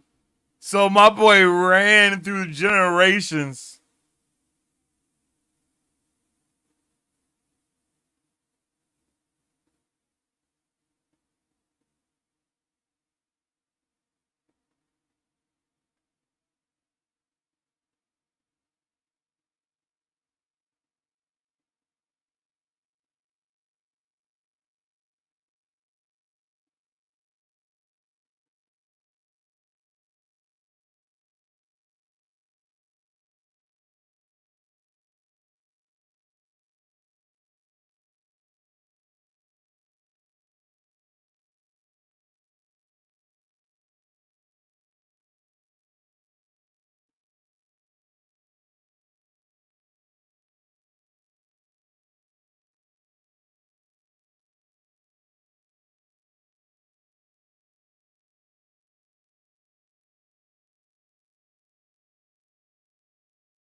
Yo! Yo!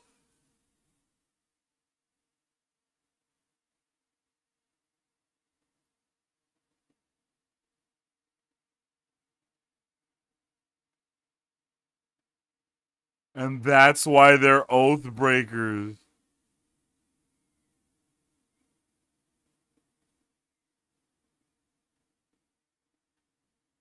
Get up!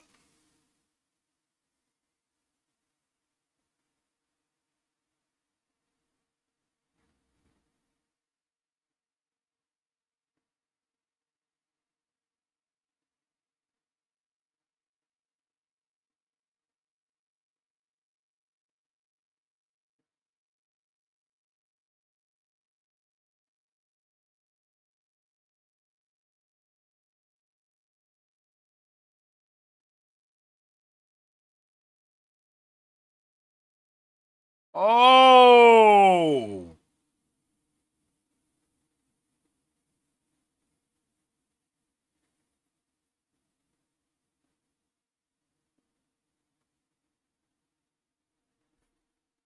It's a goddamn death store!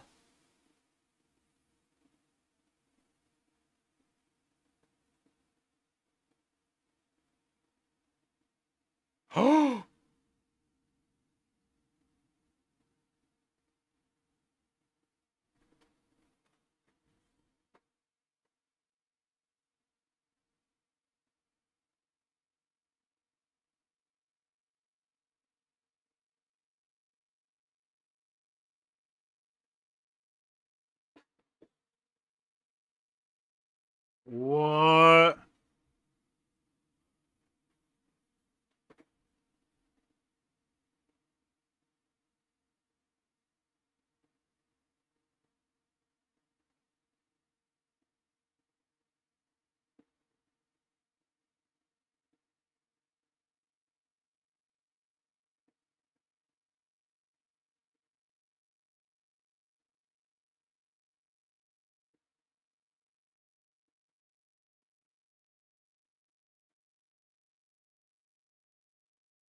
What?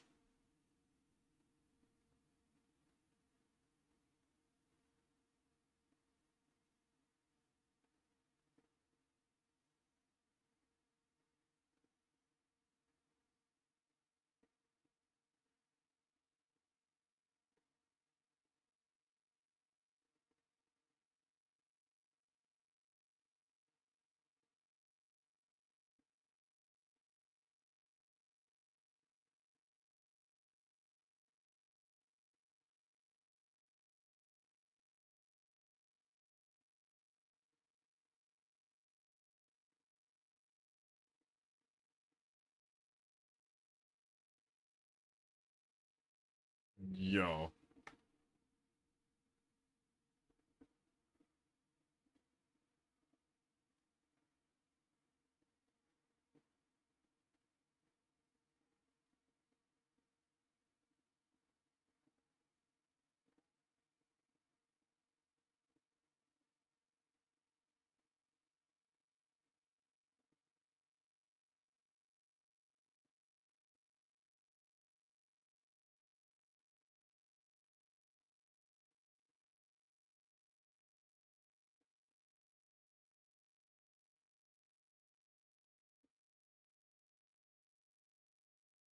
Holy shit! Oh my god!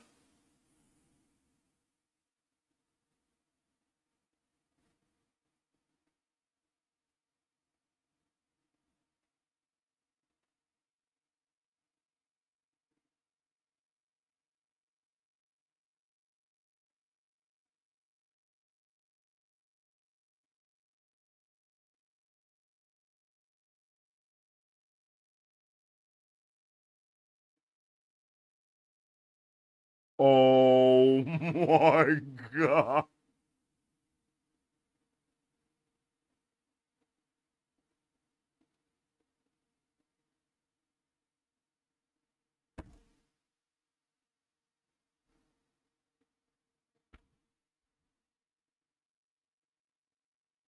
Oh shit. The implications.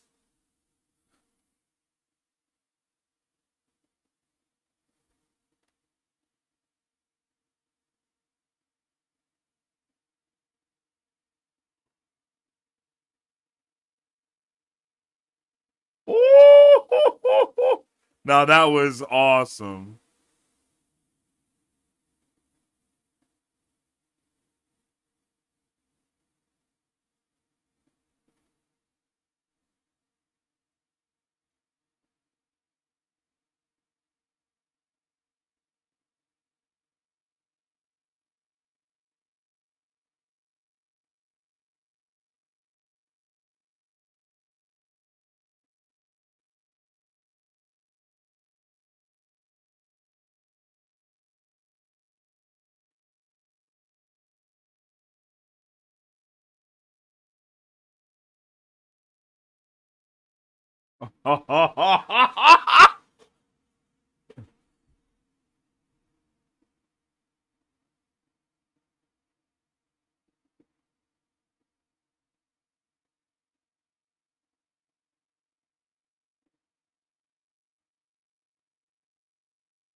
Yo.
I forgot y'all was even in this show.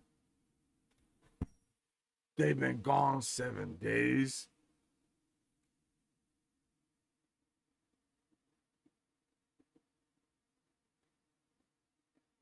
Yo.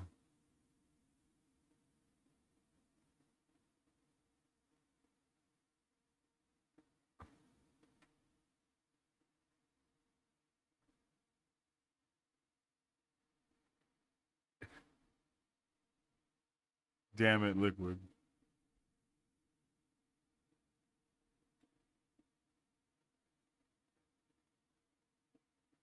"7 days, we're getting mad biblical with it."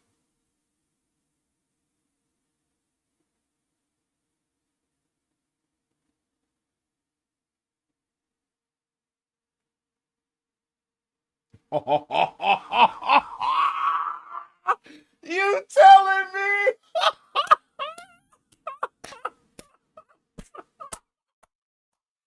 Hell yeah! Hell yeah! Hell yeah! Hell yeah, bro! What a... Oh my god, what a fucking episode.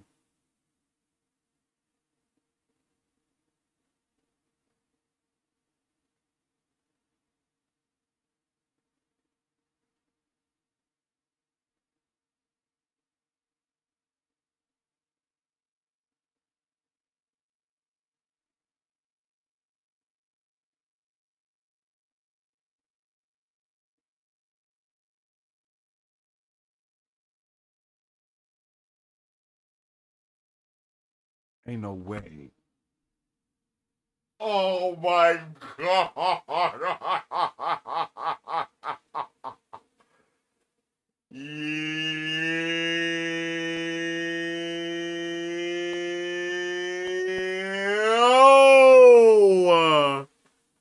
That was a banger. Yo! Oh my god, that was a freaking banger of an episode. Holy shite. That was amazing. Wow. Wow. That was freaking awesome, yo. That was so good.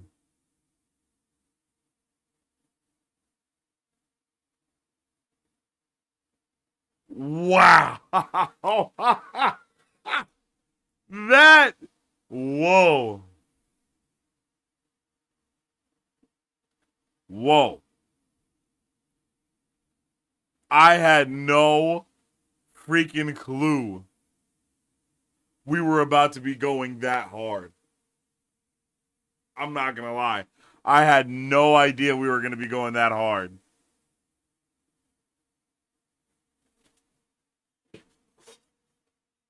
That was incredible. Wow. They went there in every possible way of being able to go there. Like, that shit was awesome.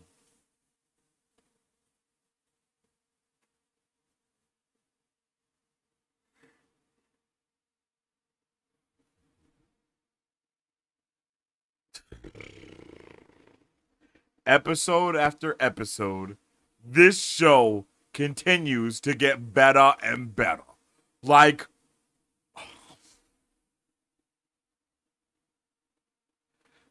the foreshadowing in this episode was truthfully insane.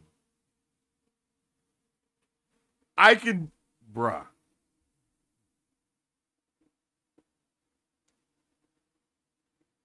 Wow. Wow.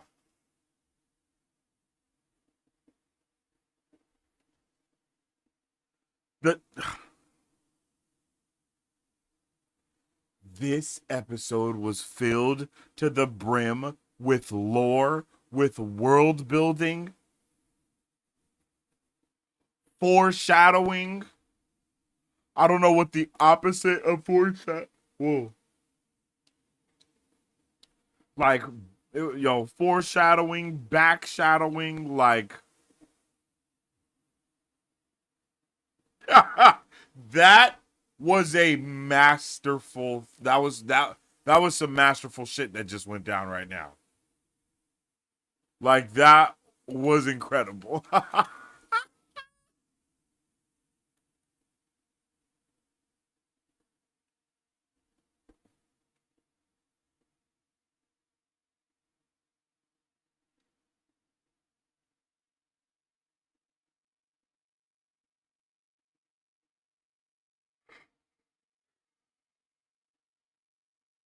Wow.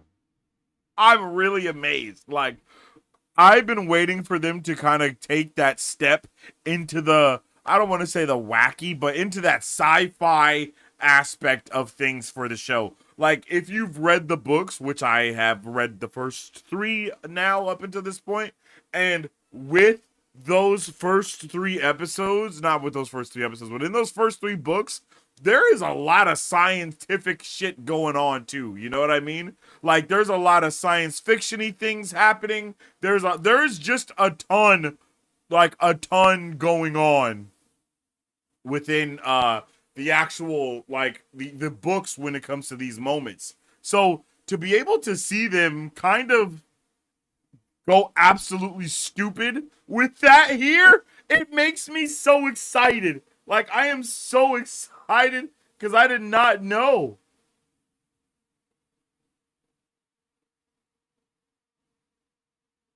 Like, we went all the way back to a time before time. You know what I'm saying? Like,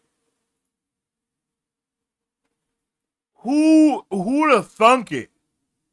Like, god damn. That was so cool. That was just such a cool episode, yo. Like, that shit was fantastic. I had no idea that we were going to, bruh.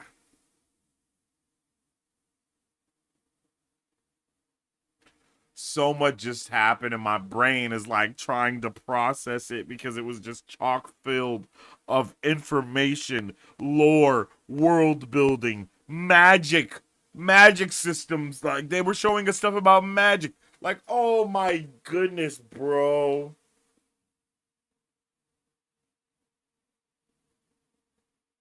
Here I'm thinking that Rand is gonna go on this journey and go back to Lews Therin and live his life a little. Nah, bruh.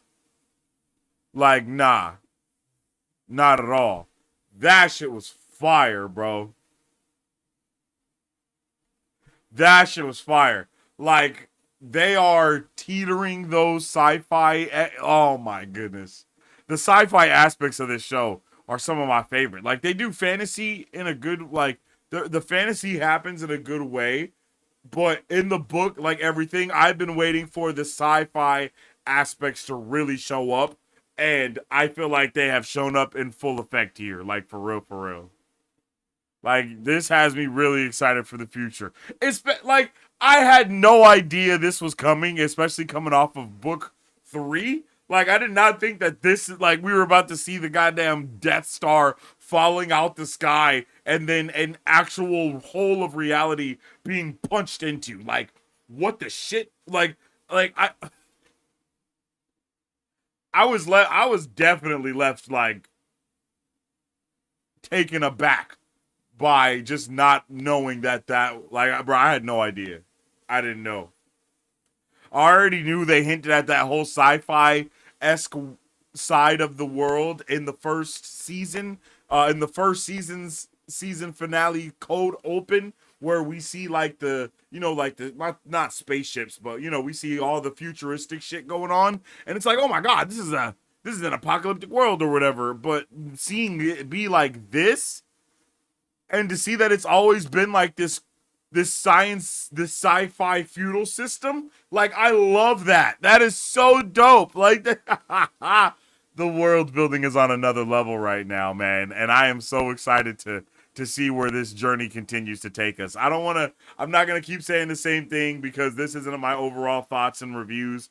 No, these are my overall thoughts. I'm about to get into my review of the episode right now. So that's why I'm trying to kind of tiptoe around all my like real opinions and deep thoughts and all that. Like, but yeah. Like this is crazy. I'm ready. I'm ready for it. I am so ready for this, man.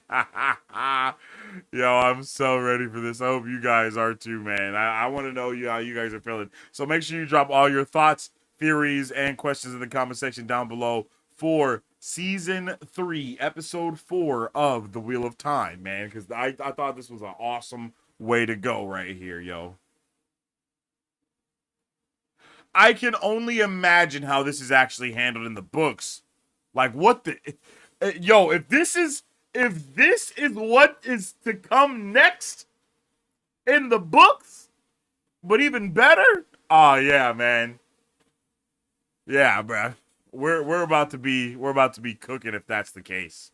Honestly, like, we are about to be absolutely cooking if that is the case. That shit was really cool. Let me know how you guys are feeling about it in the comment section down below, man. Let me know all your thoughts, theories, and questions as I get into my overall thoughts for this episode, okay? Because this had me really excited, okay? So I'm about to drop all my I'm about to drop my review for this episode right now. And then you guys go ahead in the comment section down below. Give me all your thoughts, theories, and questions for this episode, because holy cannoli, I really did not think we were going to be doing all of this stuff here, but wow. Like, wow. Tuatha on doubling as the IU, like, whoa. Like, everything about this is a banger. But with all that being said, let's jump into my overall thoughts. And let's hope that Prime doesn't come through with the banhammer.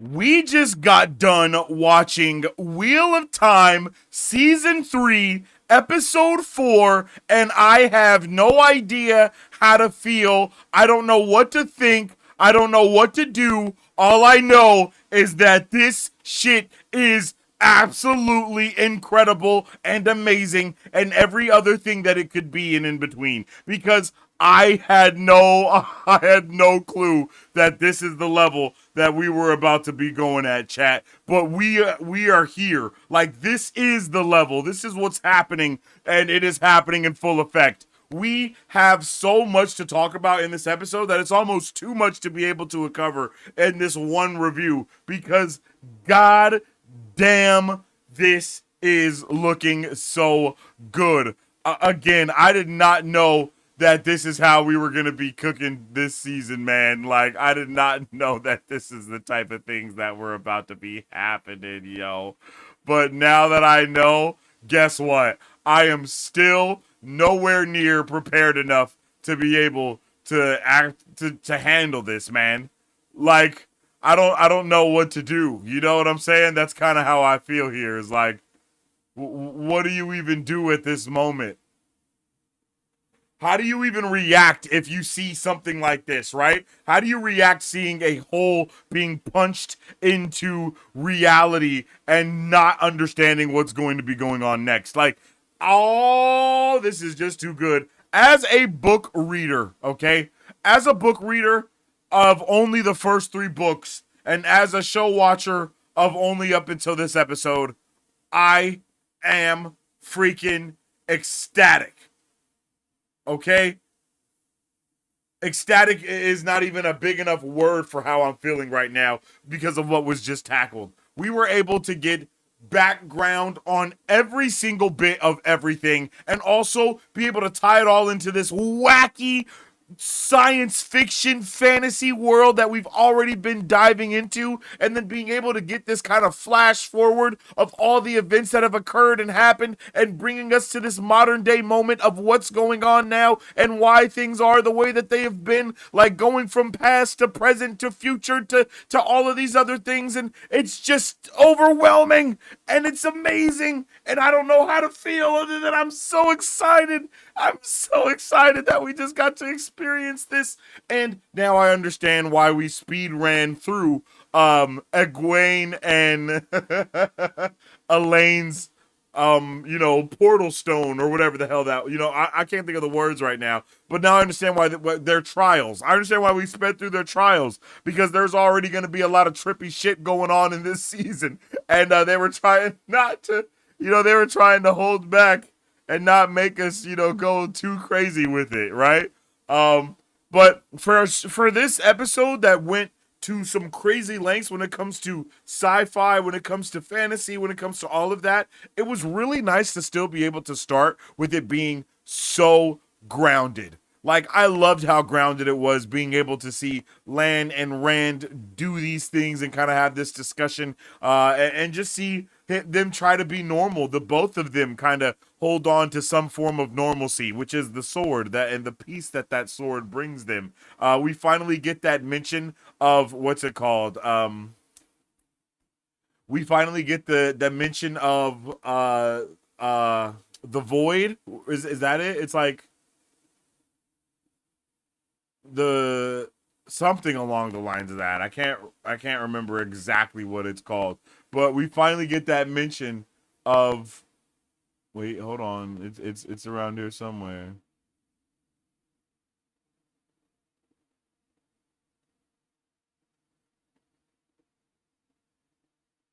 There we go. We finally get that mention of, you know what I mean, like the flame and void, and how that, and what that means to Rand, and how he's able to kind of tap into it and find that inner peace when fighting, especially with Lan. I love that. You know what I mean? Like, they did a solid job of bringing those things together. And I enjoyed the Aiel lore to my core. Like, everything about the Aiel, fantastic. It's just insane how well they were able to mix in all these things about the Aiel. Definitely kept me on my toes, kept me guessing. I had no idea what was going to happen ever with them, but it was so cool, and I loved it, and it was refreshing to see Moiraine be the deer in the headlights for once. She always knows what's going on. She always has all the answers, or thinks she does. So it was just really nice this time around to see her be very confused as to what was going on. And as we progress through the episode, she gets more and more and more confused. And that's something that I love so much, because every time she thinks she knows what's going on, every time she thinks she has a hold on something, they dropped a little piece of lore that she didn't know. They dropped a little piece of vision that she didn't know, sometimes just to put her in her place so she would stop asking questions. And sometimes it was just, just to be able to see that look on her face, that look of, what did you just say?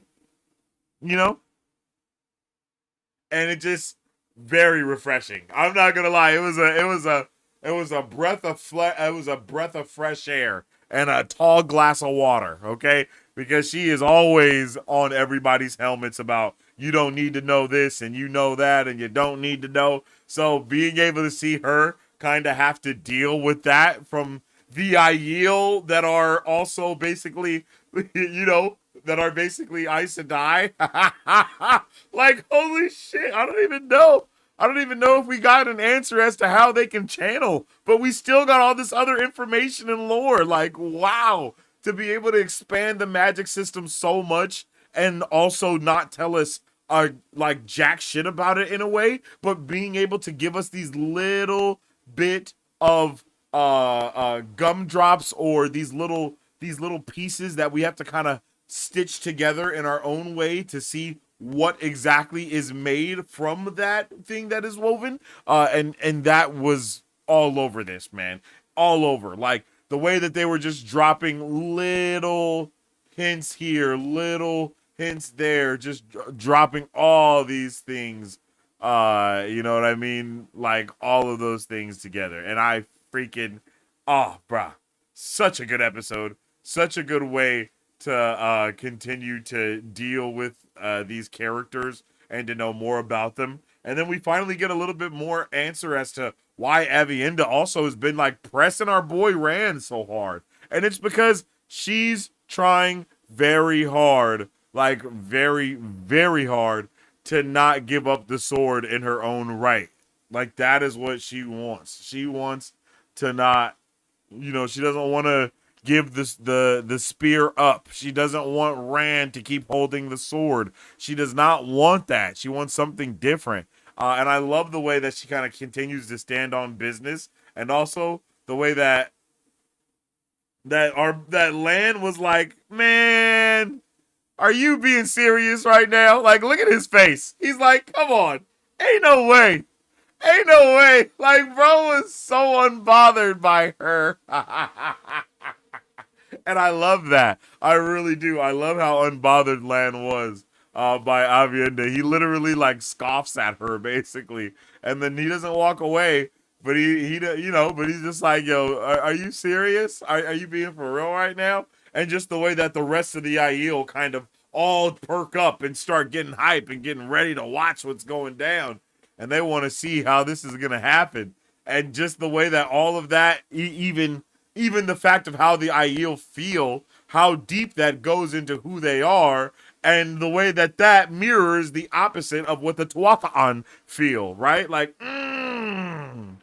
cooking, absolutely cooking. To be able to show us that in so many different ways, to be able to give us these different understandings, or show us different things. I don't know exactly what the word is that I'm looking for, but to be able to be so diverse in the things that they're choosing to show, but it's still enough for us to be able to take each of those pieces and piece it together. One thing that I could have never pieced together, one thing that I would have never understood or I would have ever knew, is that Avienda is forced into being a wise one. Like, she's about to be a wise one. The same way how we saw the wise one in the dream in White. The same way we saw the wise one in Tel'aran'rhiod, and she had the 3 spears on her back and all that stuff. It's very similar to what's going on with Avienda, right? How she has the spears still, and she doesn't want to let them go, and she's holding on. But also, she still has to kind of go through and be who she needs to be. And that was a really cool way of kind of, you know, showing the duality between her and Rand even, right? Like, she doesn't want to give it up, but she has to in order to, like, basically embrace her future, which is exactly the thing that all of these characters have had to do in this show for one reason or another. But it's just nice to see that happen here. It's sad to see it happen to her, but it's nice to see. By the way, Grandma Double OG is mad strong, because I'm pretty sure she breaks all 3 of these spears in one knee swing. Like, look at it. Like, I don't know how she does this. This literally had me mind blown. Look at the way she just 3 spears over to the knee, broken. You know how strong you gotta be to do that? Bro, they're OP. They're OP is all I gotta say. And even though I wasn't ready for her to become a wise one, I was even less ready for her to just kind of run off after that. I definitely was not ready for it. For her to just kind of be like, all right, well, bet, gotta go do this thing now. Yeah, like, just really wasn't ready. And it was really sad to see her kind of have to strip all of her garments and things away from her to become a wise one. And it just shows how everyone, how there's just so much lore, and I love it all. And I love it all, yo. I love every ounce of it.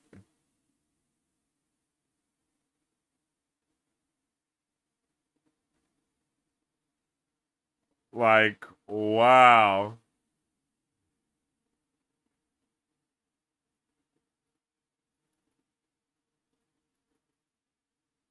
Yeah, we see so much here. Um, so much. I love Ruark.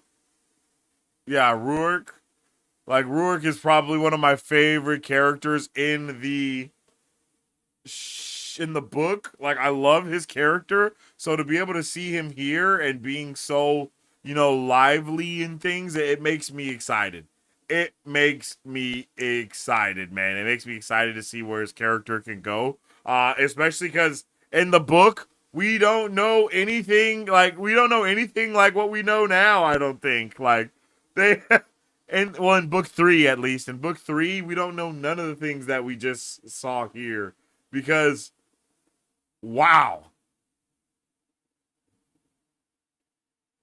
So awesome to see them just be so badass and then for it to immediately go into their own Aiel politics that they have within the Aiel Waste, right? Like so much is going on. Every which way you look, there is something new occurring, bro, and it just has me hype. It has me so hype and so ready.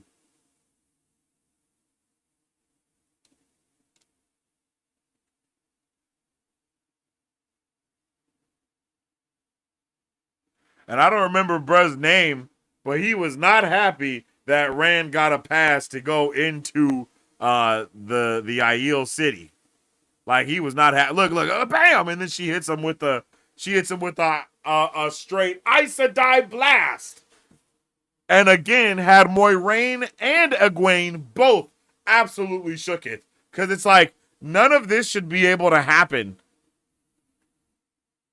None of this should be able to happen. That doesn't sound right. But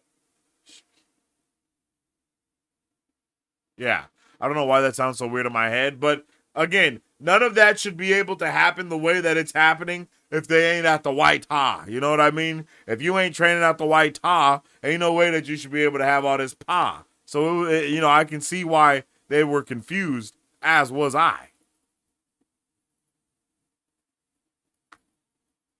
But they continue. OG Aiel continuously tells Moiraine that she knows too much. They've told her too much. Again, mirroring the way that she is constantly telling people that she's told them too much. She even says it to Faile in book 3, right? Like she tells her, "Oh, you know too much. You can't get turned away." It's very similar type of vibe, but just it flip switched. And that was all of this is just nice, man. All of this is nice. I love how they kind of take a second to get a little silly with it. Not too silly, but like we get like that badass silly thing going on to where it's like, oh, you need to leave all of your weapons behind, and then Moiraine just continues to drop knife after knife after knife, like, and just continues to drop shit left and right. And that really had me rolling. That really had me rolling because she did have a comical amount of knives. She did. She had a comical amount of knives, and that shit was really cool. That was cool. And I just was not ready for all of that to be the cold open. Like we had a 19-minute cold open for this episode. Can you even believe that? Like 19-minute open. Like holy. Freaking insane.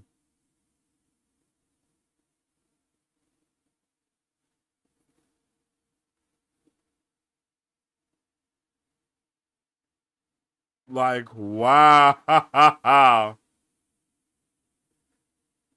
That shit was crazy. That was crazy. I was so not prepared to see that happening right then. Yeah, man. And then as they go into the city, we hear Moiraine talk about how the fog is kind of unsettling and how it still has like threads of the power going through it, but it kind of dissipates and disappears, and she's not really sure why it's dissipating and disappearing. and so on and so forth. And it just had me hyped, bro. They cooked with this episode, showing these tall statues higher than anything. Then they're like, yo, this is what they're like, what this is this, like Eel did this, you know what I mean? Like, not to say it like that, but it's like, bro, how? Like, how is this possible? Like, this city is just so cool. I would love to know every aspect about it. I want more lore just on this.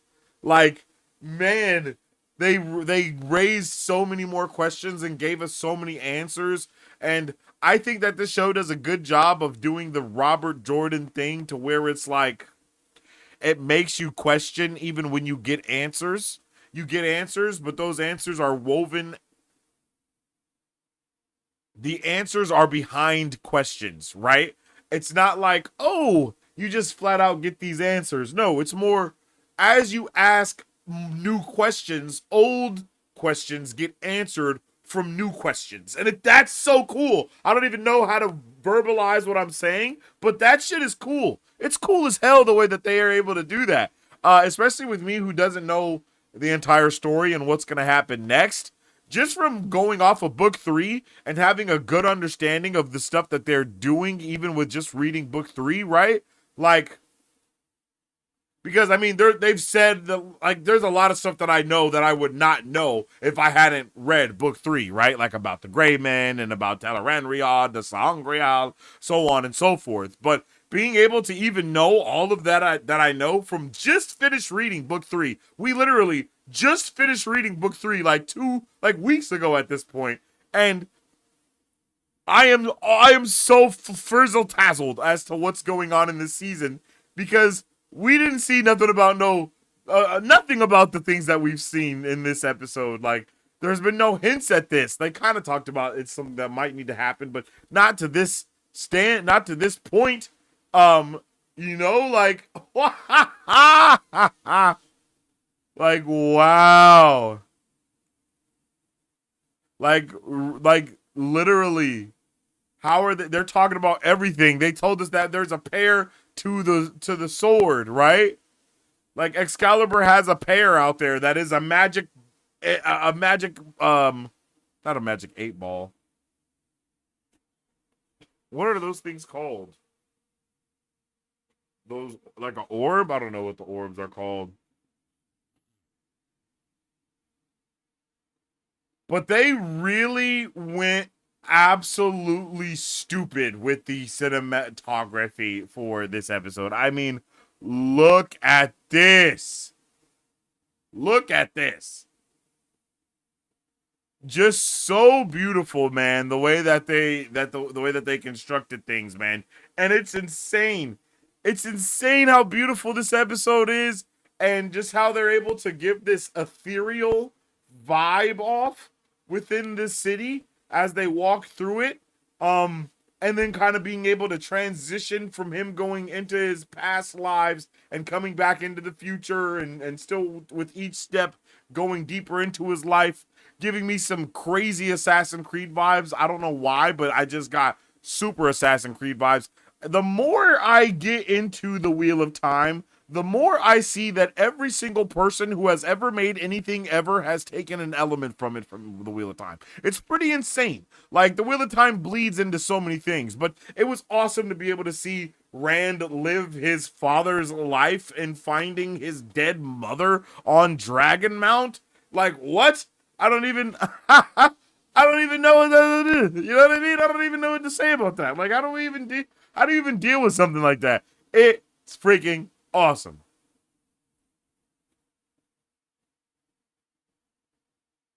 Like, wow.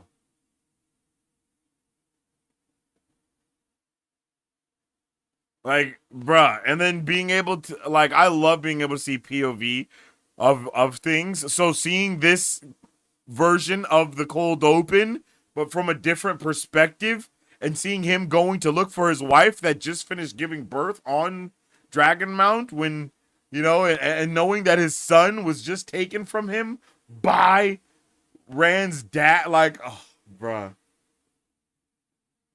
It's just so, I love perspective storytelling, and this episode was perspective storytelling at its finest. It really was. It truthfully was perspective telling at its very best. Yeah, and it just got. I'm just so ready. I am so ready.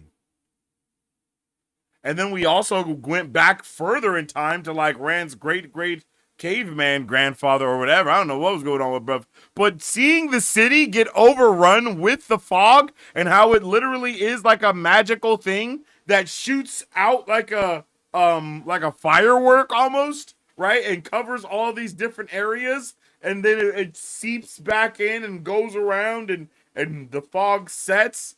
Bro, I don't know how that happened. I don't know what that means, but I am all the way here for all of it, yo. I love the way that we get all these dream walkers and things as well, right? Like we're able to get all of these different perspectives of characters. But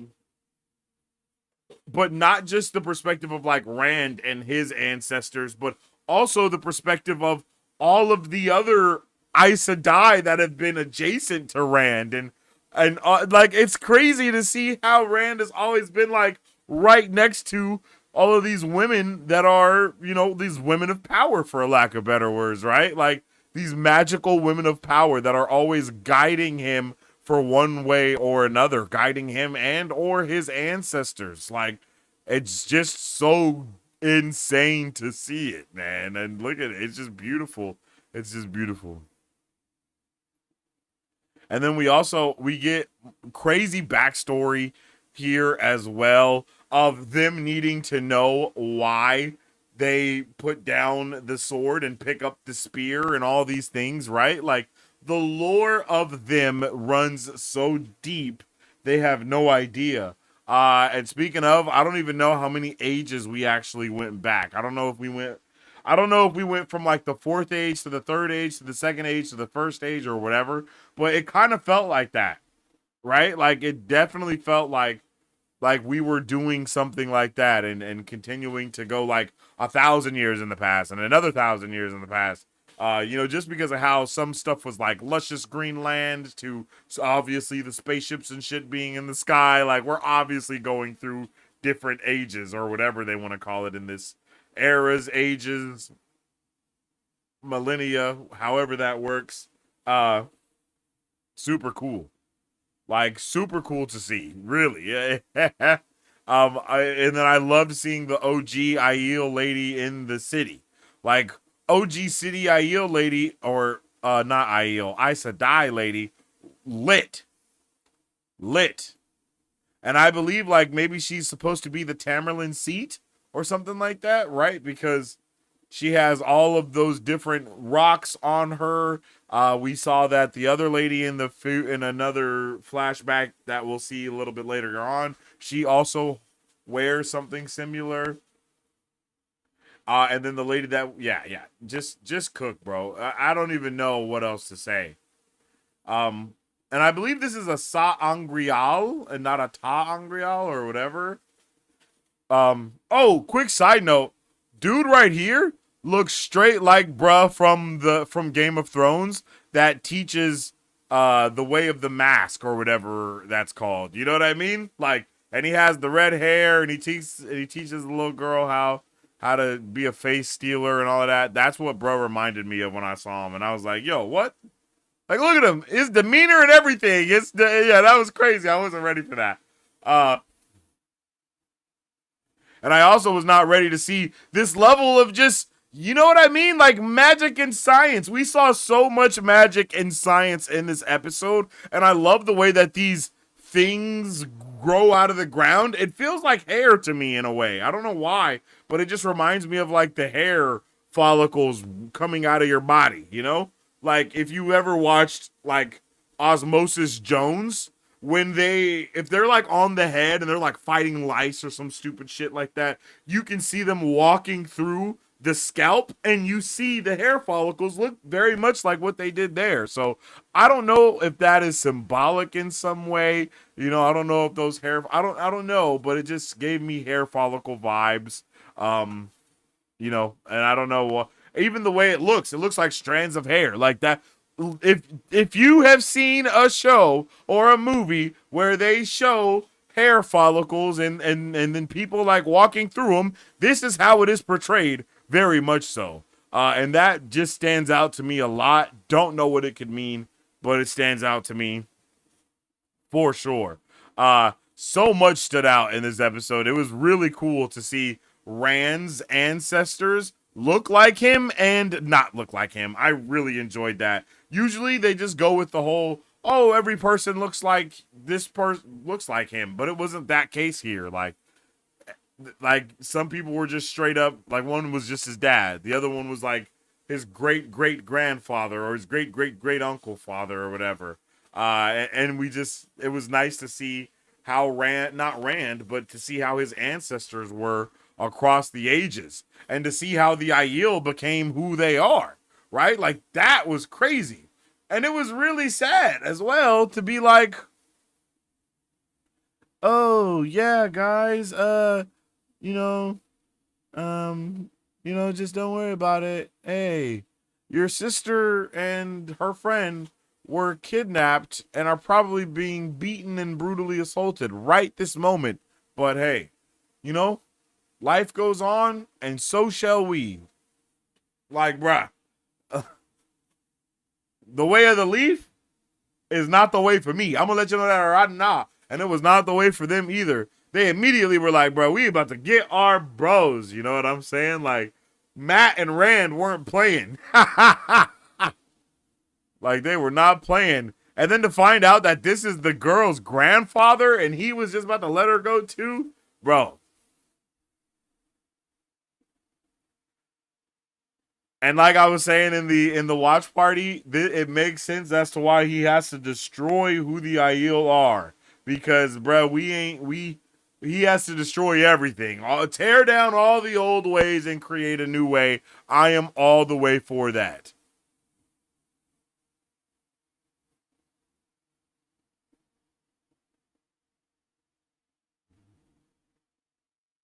Like, all the way here for that.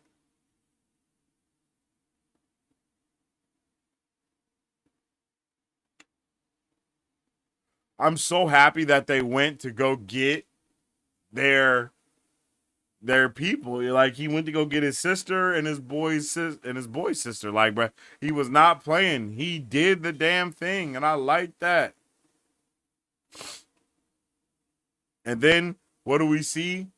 We see bruh get absolutely beat up, and he takes the spear to stick up for himself.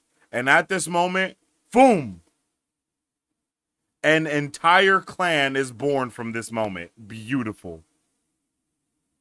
Like, an entire culture is born from this one moment.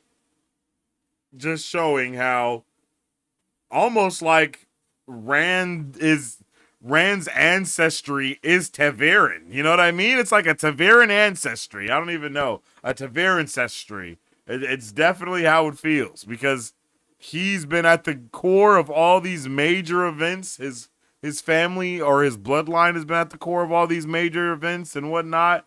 And, it's just, it's so interesting, man. It really makes me wonder.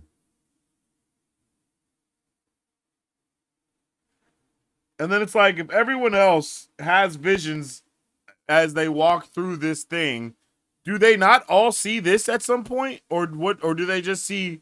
Never mind. I'm getting a little bit too into it. But yeah, I have a lot of questions as to what that means as they walk through the valley of the shadow of death. Because essentially that's what that is, Could not believe they got banished. And then this is where the term Oathbreaker comes from. All of it. Like, all of it is understood. Now we know why, they were just talking about, the Aiel and the Tuatha'an in the last episode the way that they were, right? They were straight going in, talking about how, it's, they're lame as hell because they don't protect themselves, but to kill those who don't protect themselves is even lamer as hell. And it's like, yo, I get it now. I understand. And then, of course, all of this is born from a mother and a son. And she's like, yo, cover your face from me. When you speak to me, cover your face. Because my son had a face that looked like that. Cover your damn face. I don't want to see it. And it just all blends together and just melds together perfectly. Literally melds together perfectly to tell this story of this dual story of the Tuatha'an and the Aiel. The Tinkerers and the Aiel. I don't know what else their other name was. I tried to find it, but it wasn't there. So, but yo, I just love it. I love it. And the way that they were literally saved and then they turned their back on them. Like, I can't believe it, bro. I can't believe it. Shit had me furious, bro. Like, they did the right thing. And from here, look at this. Like, look at how badass that is. Oh my God. It's like making the Sith, but not making the Sith. You know what I mean? It's like seeing the Jedi Order be split in two. And then that, like, one of them become like, bro, I don't know, bro. This is just so badass. Such badass. Such badassery here.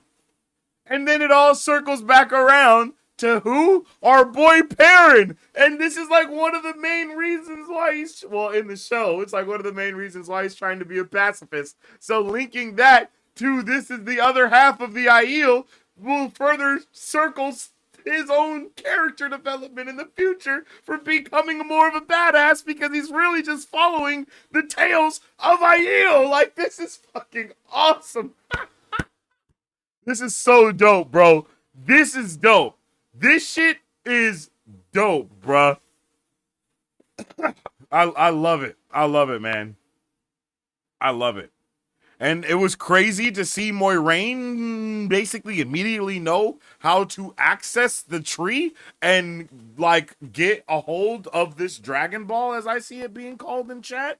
Like, what?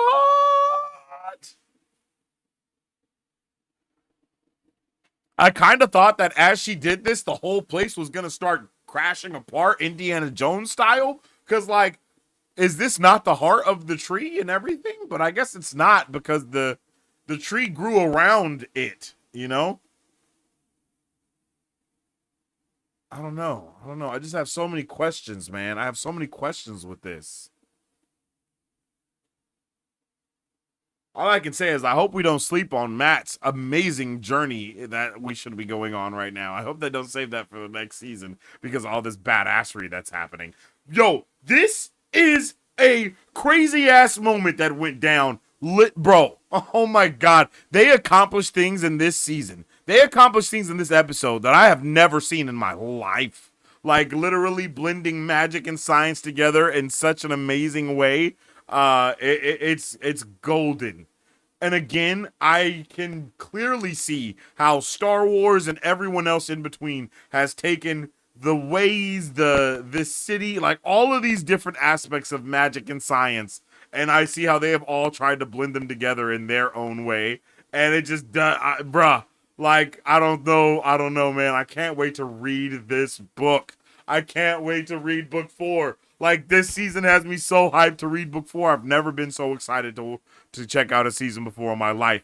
But we also get this amazing camera work and these angles of seeing Moiraine go through her life as the wheel turns. You know what I mean? Like, it's like you see we're literally spinning around the wheel as we're watching this. And we see all of these different things happening. Her letting the bond go between her and Land, just to reconnect a new bond between her and Rand. Like, honestly, beautiful, yo. I just could not handle it. And of course, these are, I don't think this was just one future, obviously. This was so many different futures that are going to be possible to happen. Seeing Land be burnt up, like, all of this shit was crazy. Like, bro, look at, like, all of this just hits, man. All of it hits so hard. And it's so interesting to see that in these moments, the things that we are getting shown are so different. And there are certain things missing. There are certain things there.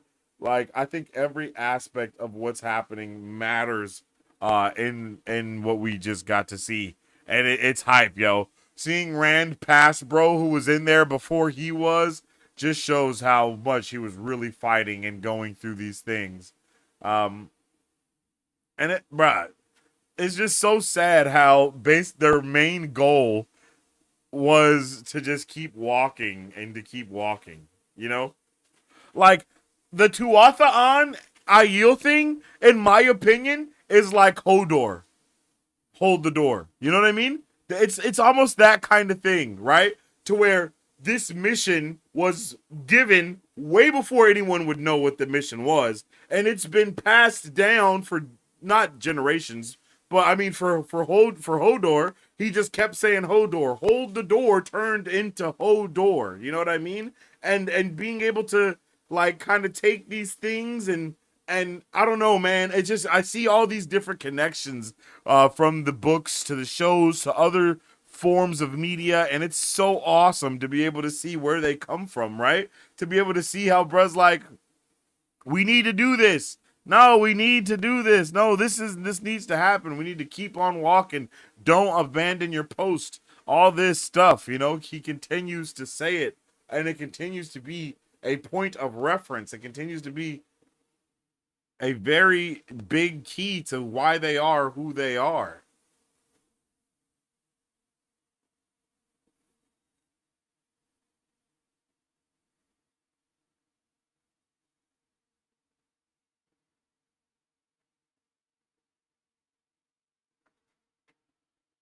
And then as they talk about like, oh, you know, the Aiel just killed the last man who can channel, so we're all good now. We don't have to worry about it anymore.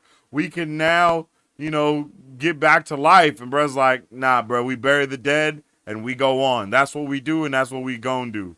And then he's like, what do we do now, grandfather? We bury the dead and we move on because that's what we do.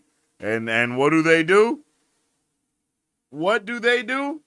Bury the dead, and they move on with that tree. You know, like, still not understanding why they're walking around with the damn tree around. I did not know what was going on here at this point. I mean, the show is foreshadowing things within the show. Like, how are you foreshadowing something in the same episode? I mean, I know how you are, but I'm just saying, like, that is just awesome. The way that they do it is like, oh yeah, hey, we are going to, what is it? I don't even know. It's like they deconstructed a foreshadow, you know?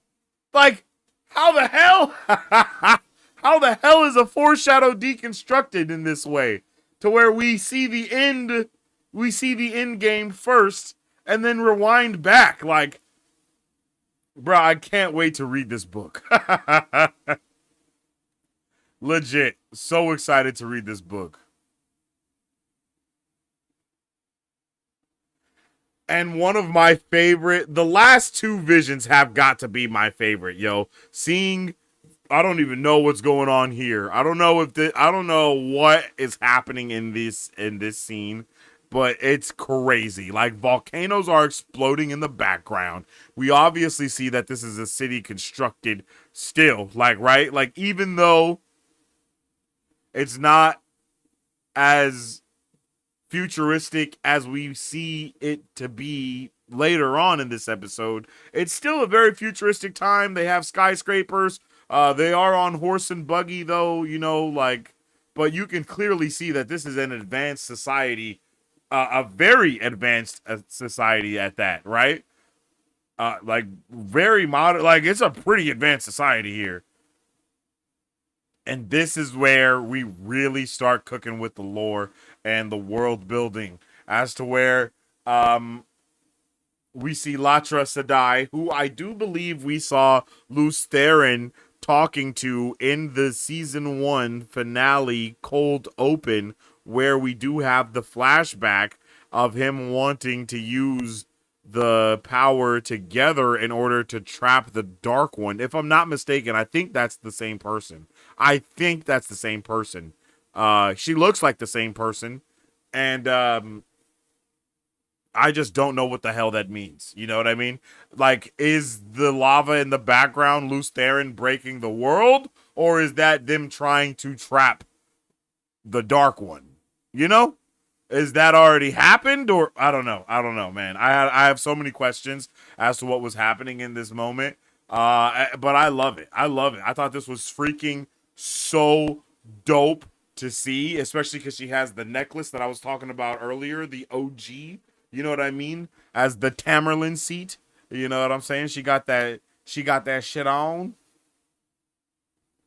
And then we see her reveal this sa'angreal, one of the strongest sa'angreal, and the pair to the tangreal or the I don't know. I'm not sure if the name of the angreals are sanctioned to the gender that it's related to. You know what I mean?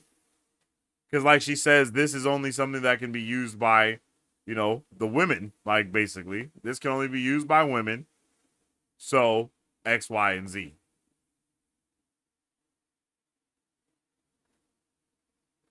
I don't know what that means. Oh, and we get a name drop for Lanfear, Mirian. OG Lanfear is Mirian. She says, don't forget our sister Mirian Aes Sedai, who tore open the Dark One's prison and took the name Lanfear, yo. And took the name Lanfear. So she, in trying to be scientific, I don't know, man. The way that Latra said that, the way that Latra just said that, right? It was as if she did not mean to become evil.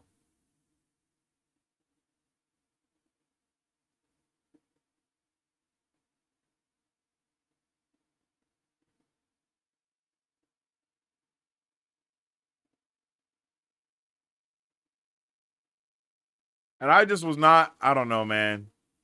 I was like, what? Oops.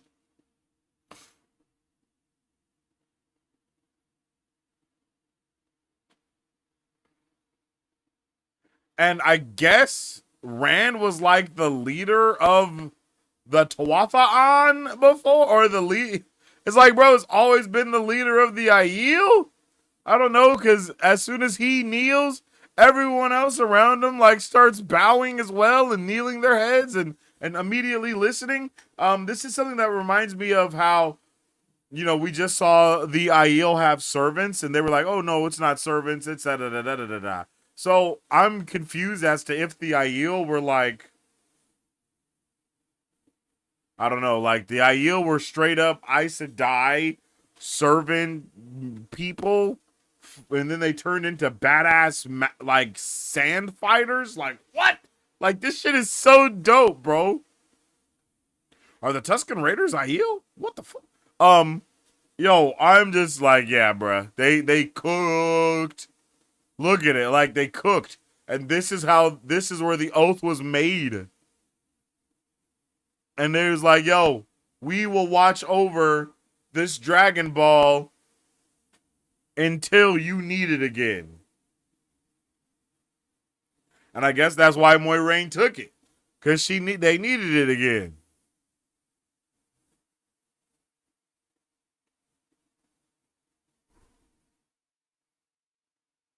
And then it's like, bro, and from that, the Tuatha'an are born, yo. The travelers, the nomads, the way of the leaf, all of that is born here and now. Here and now. Like, what?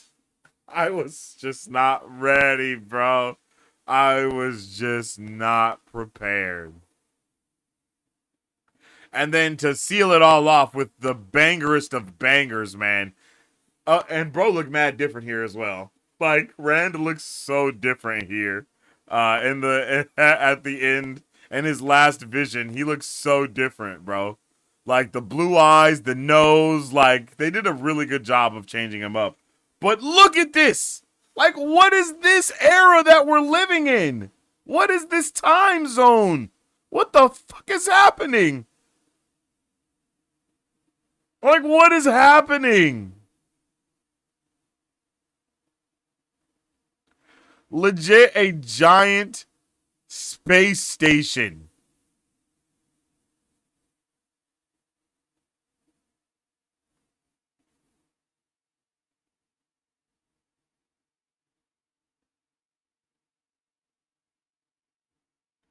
A literal giant space station. And of course, we see Miriam Sedai, Lanfear, before she becomes Lanfear, and her and Rand standing next to each other. Really cause to wonder if she remembers these things, or if she's just all hung up on Lews Therin and Rand being the Dragon Reborn. Or does she? I mean, I guess they know that people are reborn again and again, so I guess it's not outside of the realm of possibility for her to not be surprised. You know what I mean?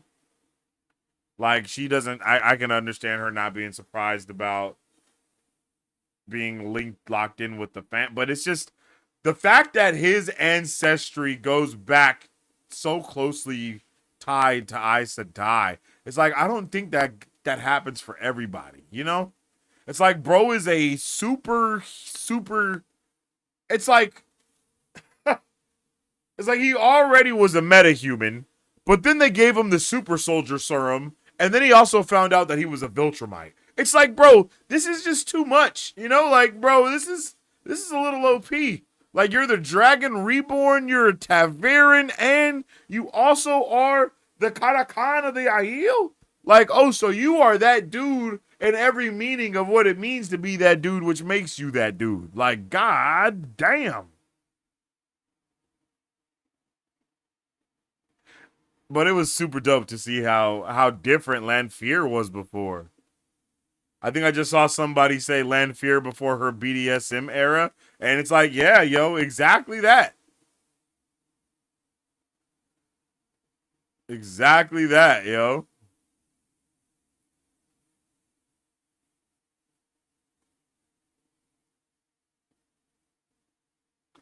And then it's awesome that she's basically like this scientist that's trying to work on a breakthrough. It gives me Oppenheimer vibes, chat. That is what Lanfear gives me so far. Is like, she's trying to be a visionary. She's trying to change the world. And she literally says, like, we can punch through, and on the other side, we can find a power that's very great and very strong. I don't know if she knew.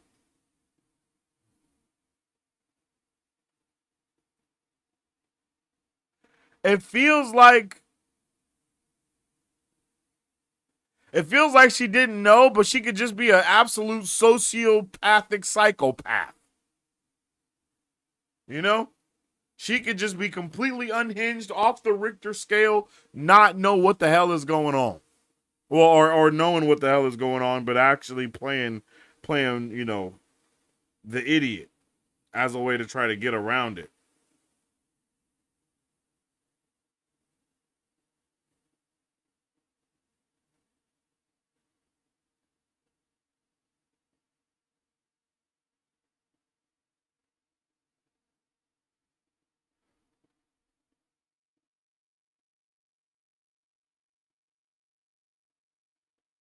And she was literally so excited for it. Like, a true power everyone can use. Anyone, not just Lews Therin and the Aes Sedai. Everyone, even you and your family. And it's like, okay, so is that how all these other one power like abilities have come into the world? Is because she punched this hole into the dark dimension, releasing Dormammu, you know what I mean? Like, is that the vibe that we're going here? And then when she punched that hole, it allowed for things like Wolf Brothers and well, I don't know about Trollocs, but you know, not Trollocs. I meant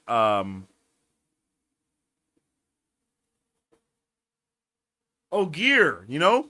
Like, we've had several flashbacks at this point. No Ogier in any of them, you know? Questions. Where did they come from? Like, what's happening?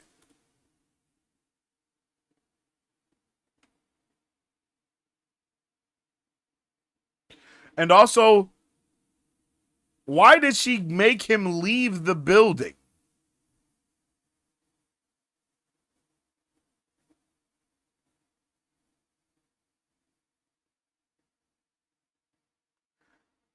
She got Nose Rand to leave the building so she could blow it up and he wouldn't be there to die. He would be able to see it happen. Is this all part of the Dark One's plan? To get a host body or something? You know? My gears is turning, man.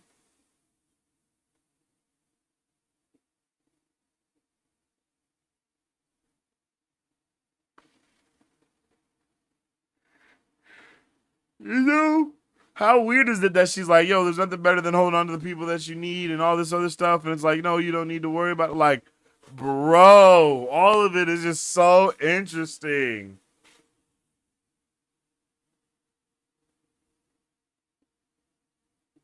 And then getting to see Rand out here, like, with his fam.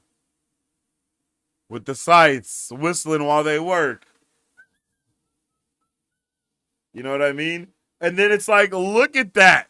Look at how that hole is just, like, ripping into the Death Star.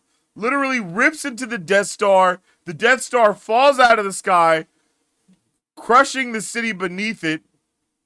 Oh, there wasn't a city beneath it, but killing everyone on board, and so on and so forth.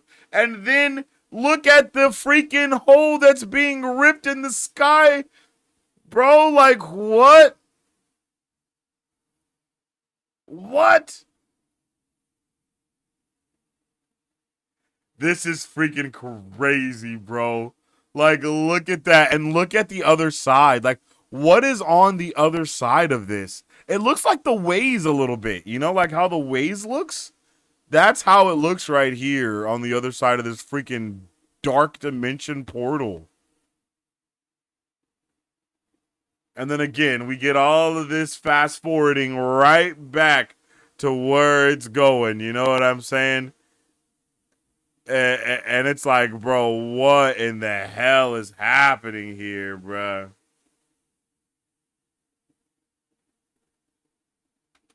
Like, bro, something is staring right back at you, my boy. I don't know what it is, but something is looking at you.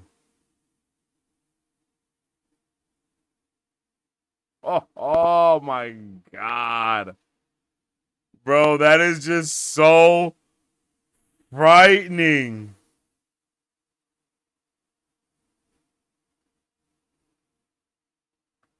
Talk about the eye of the world, am I right?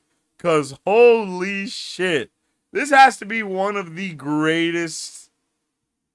Like, the fractures, the way it's literally like a break in reality, all of it, like, this is a beautiful depiction of tearing a hole into reality. For real, it really is. Like, it's fracturing like glass and imploding in on itself. Like, the eye-like shape, the pupil of the iris being the other side. Like, yeah, bro. This fucks hard. I'm not gonna lie. And then it was like, I don't know, bro. There's just so much stuff going on. So much going on here, man. And that was freaking awesome. And I can only imagine where this goes. Like, this is what we've done, and there's so much more to happen. Like,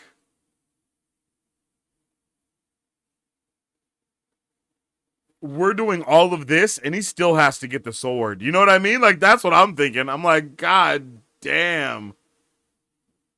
Like, whoa.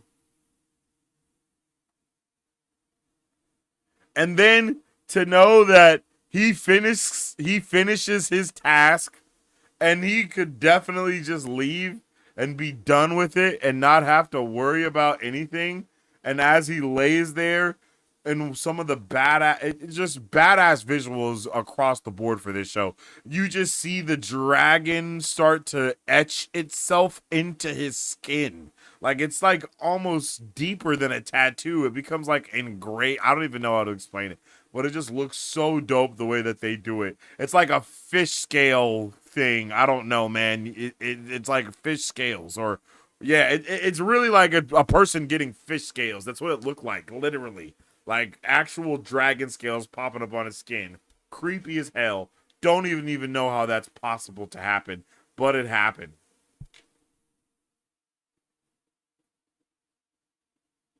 And bro pulls up and saves Avienda. She's furious that bro is actually the guy. She can't stop staring at his arms and everything, and he has it, and she's like, God damn it. And then she wants him to leave with her, and he's like, bro, I'm not leaving without Moiraine. And immediately she calls him a wetlander again. Also, slight mental note here. Wetlands and Westlands are just a letter off. And they keep talking about the Westlands and how important the Westlands was, especially like for the Aiels and when they were fighting and all this stuff. And then they call the dudes the Wetlanders. I think those things have something to do hand in hand.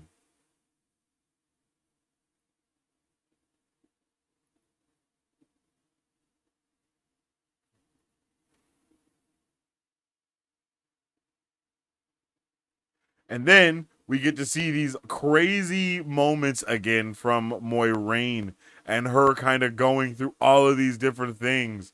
And, you know, look at all of the dark friends are basically like, it's like, I don't know, that right there seemed like the Forsaken had either taken over the bodies of them or, you know, or whatever. I was not ready to see Moiraine and Aran do it. That was crazy. Those thrusts as she is hanging off of his neck was like, this is insane. Insane. Yo, was so not ready. And then Lanfear and Moiraine, I mean, god damn, it was going down. But then she just keeps dying over and over again. And I just was not, I don't know, man. There's so much meaning to all these deaths, and every scene, everything that happened had meaning in this episode. I'm pretty sure all the episodes have been like that, but this one was insane. Like every minute detail, everything, damn near down to the way the blood splattered. It's like, bro, there has to be a meaning behind it all. And noticing that she kept being in that blue dress as well, like that specific shade of blue and all that, like it just hit, man. It really, I like it. I like it a lot. And we also find out that they've been in there for 7 days at this point. They were in there 7 days. Rand stayed an extra 4 days until Moiraine was done going through her trials, basically. And then he carried her all the way out of the city. Because bro's just a real ass dragon like that. You feel me?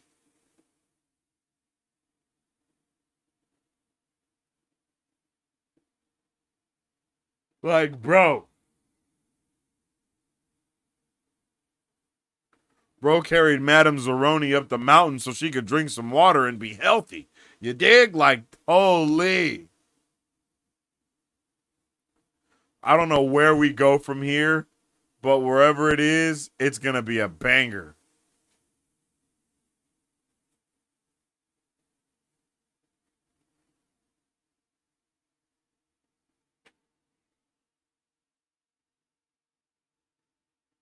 But let me know how you guys felt about this episode in the comment section down below. Did you like it? Did you not like it? Are you hyped? Are you not hyped? Did you not like the direction that they chose to go with this? I want to know all of your thoughts, theories, and questions for Season 3, Episode 4 of The Wheel of Time. Let me know right now.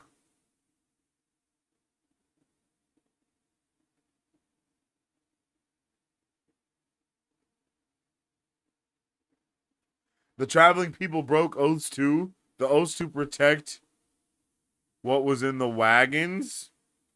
Yeah, that's true. Everyone lost their way, for real.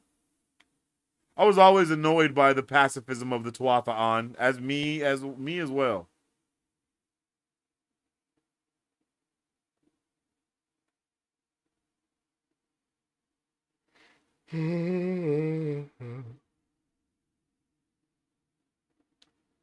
I'd love to see more of this city. Facts.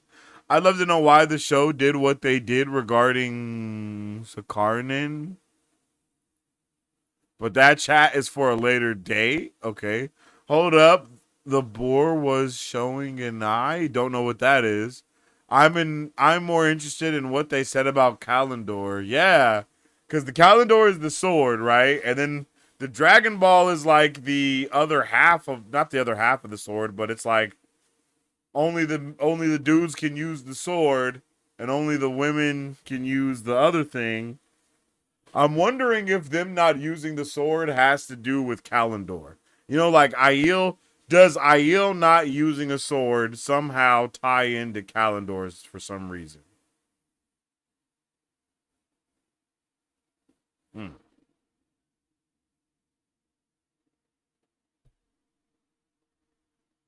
I love the organic look of the columns. I never thought about them like that. I pictured more like musical chimes. Oh, okay. Okay, I see. I got you. I'm getting hair follicles from it all day and night. I'm not going to lie.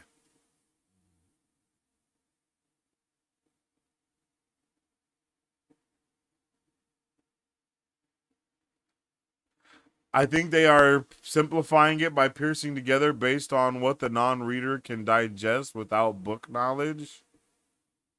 This episode is supposed to make non-book readers piss themselves in a good way. Yeah, I mean, I am soiled. The way they brought Perrin and Rand together in this episode.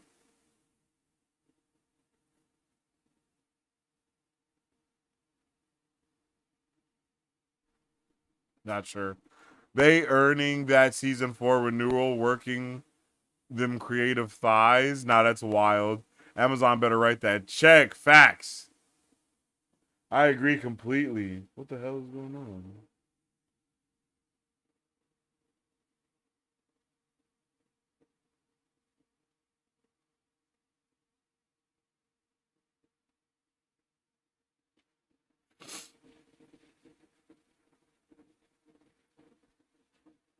This is the best science fiction fantasy episode ever. Yeah, I really can't put anything, nothing that I can think of holds a candle to this.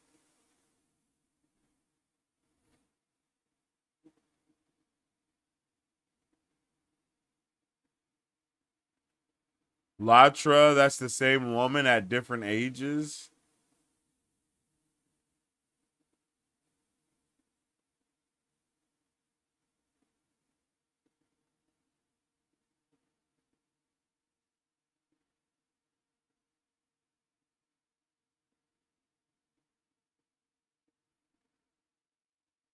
What? The old ass lady is the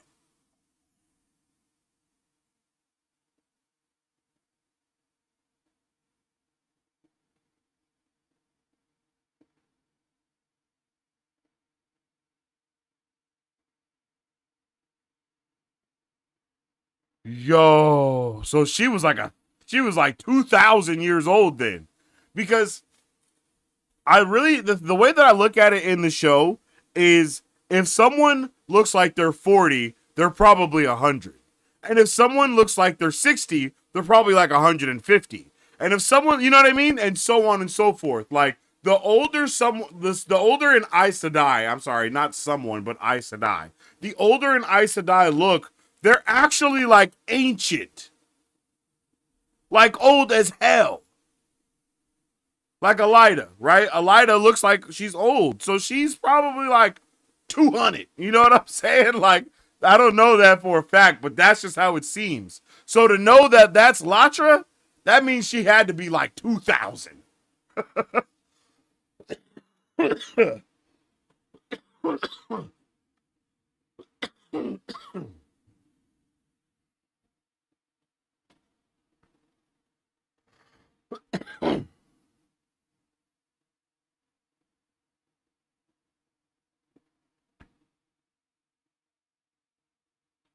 You notice the glass columns on the poster? Oh, yeah. Interesting. So each one of them was somebody from the past that he saw walking through his vision.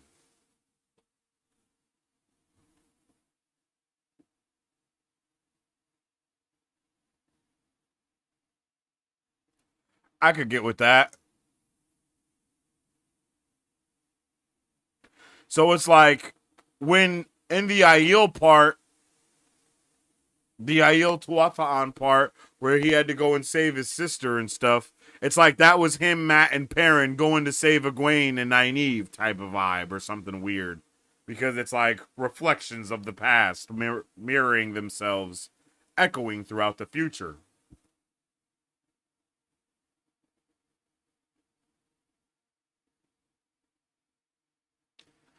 $400 she's that young? That's crazy. So I mean, I guess 100 years is a long ass time for shit to go down. Realistically, I think. When you look at us 600 years ago, we definitely wasn't in airplanes and driving and shit. So I guess that would have a lot of effects on the world going from then to then.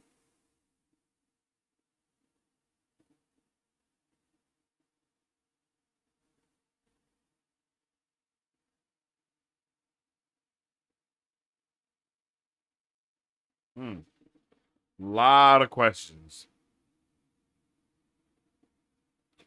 Could be 600 plus. That's what I'm thinking. 600 plus. Probably well past 600. Probably as old as one can possibly be. That's what I was thinking as well. I just thought Aes Sedai never really looked old from now. I gather it. I think it's just I think that's specifically a thing they want to do for the show in order to let you know how old people actually are. Because as like a person that's watched that started watching the show first, if I find out that an Aes Sedai that looks the way that Moiraine looks is actually older than her sister, who's actually an old lady, that gives me a good reference of how old they look. So then when I see an actual old lady that's an Aes Sedai, it's like, yo, you gotta be 800 years old. Like, you know what I mean?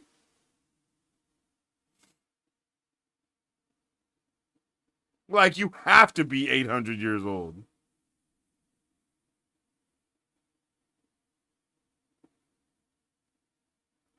I get the feeling Rand and Moiraine's story next is going to be the conversation about this episode for them.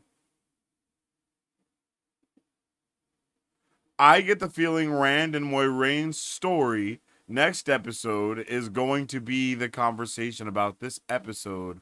Oh, I hear what you're saying. For sure. That makes a lot of sense. Actually, that makes a lot of sense. I'm not going to lie to you. But I don't know if we're going to go into that. You know? I don't know if we're going to go into that necessarily. I don't think that's the vibe we're going for. Because I think we have to kind of catch up with everyone else next. Like, next we got to, like, in my opinion, Matt still has to become a badass. All of that, you know?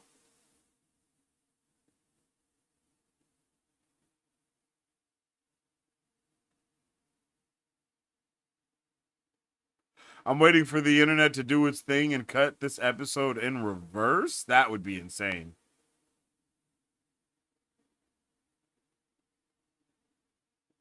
Going from the boring to Randad. When a tinker disowns you, you bet your life you are disowned. Yeah, that's crazy. We got to check on Perrin and Nynaeve, exactly.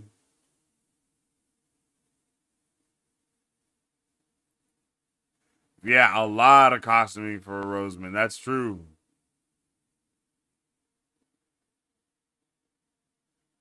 Yeah, that's what we do. She's amazing. I love Rosamund Pike. She's done the damn thing. Notice Rand's past rewinds to Lanfear and Moiraine's future Lanfear again. Yeah, that's pretty interesting. Yeah, trust me, I'm like, that's insane. I could not believe his past rewinded all the way to Lanfear being there at it. Like, And how ironic. She's talking to past Rand about Lews Therin.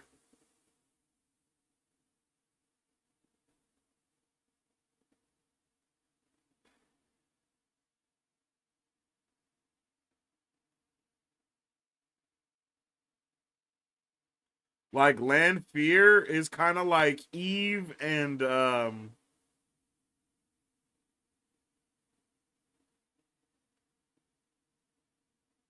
Lilith. Lanfear is like Eve and Lilith mixed together. That's how it seems right now. Like, she's biting from the knowledge of good and bad, but she's also the mother of the Leviathans. You know what I mean? Like, it's kind of like a two-way street.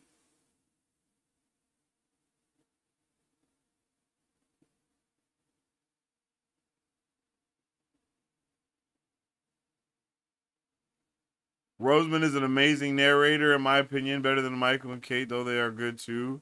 Yeah, she does an amazing job. Literally can't listen to anyone else but her. Sangreal are for both genders. Oh, okay. This whole season is a foreshadowing within a foreshadowing within a foreshadowing within a foreshadowing. That's how I feel too, like legit. I feel the same freaking way. This is too much. But what if there's more? I'm happy if there's more.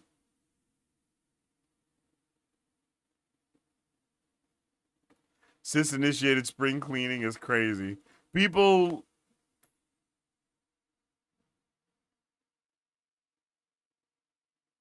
literally worry the large hydrogen collider would create a black hole and swallow the Earth.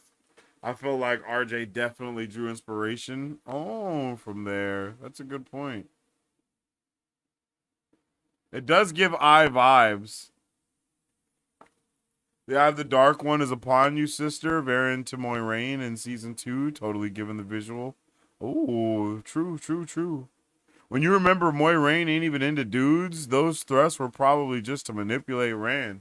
She might be into dudes in another alternate universe. I mean, Rand was into dudes in the past, so who knows? Reject modernity, embrace the word, embrace the sword.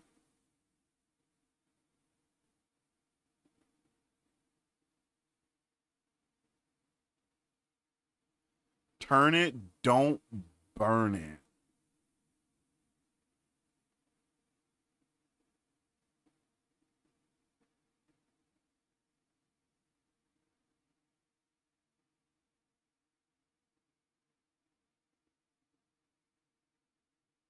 Lanfear is like Pandora. You know, the girl with the box. I feel that. Yeah. For sure. She really is. Because that's insane. And I'm like, on one hand,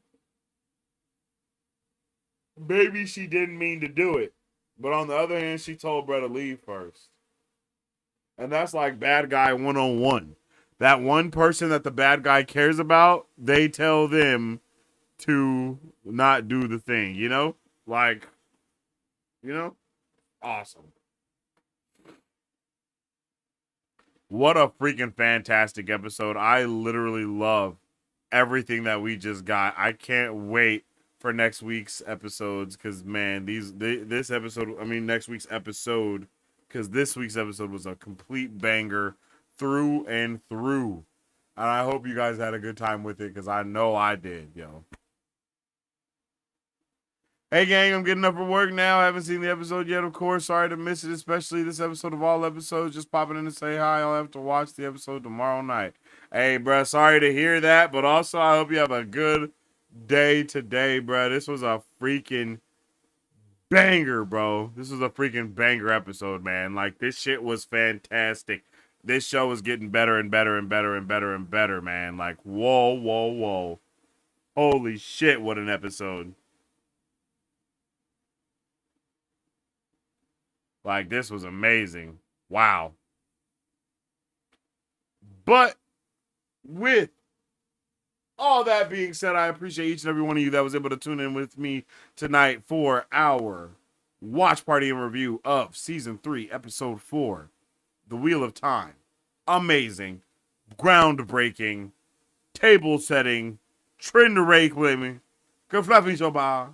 Another word that means awesomeness here. Like, bruh, I don't know where these next episodes are going to go, but sign me the fuck up. That's all I got to say. And with all that being said, I hope everybody has a fantastic rest of their night. You can follow me on social media at Sensei Finito to save the day with all my thoughts, theories, and opinions of whatever particular thing I may be partaking in at that particular time. Or you can follow us on social media at Marvel Bros to save the day with all things Marvel and everything pop culture. The latest news, movie reviews, and everything else in between. You guys have been amazing tonight. For real. This episode was a banger. I can't wait to watch it again tomorrow because I will be. I'm exhausted. It's time to go to sleep.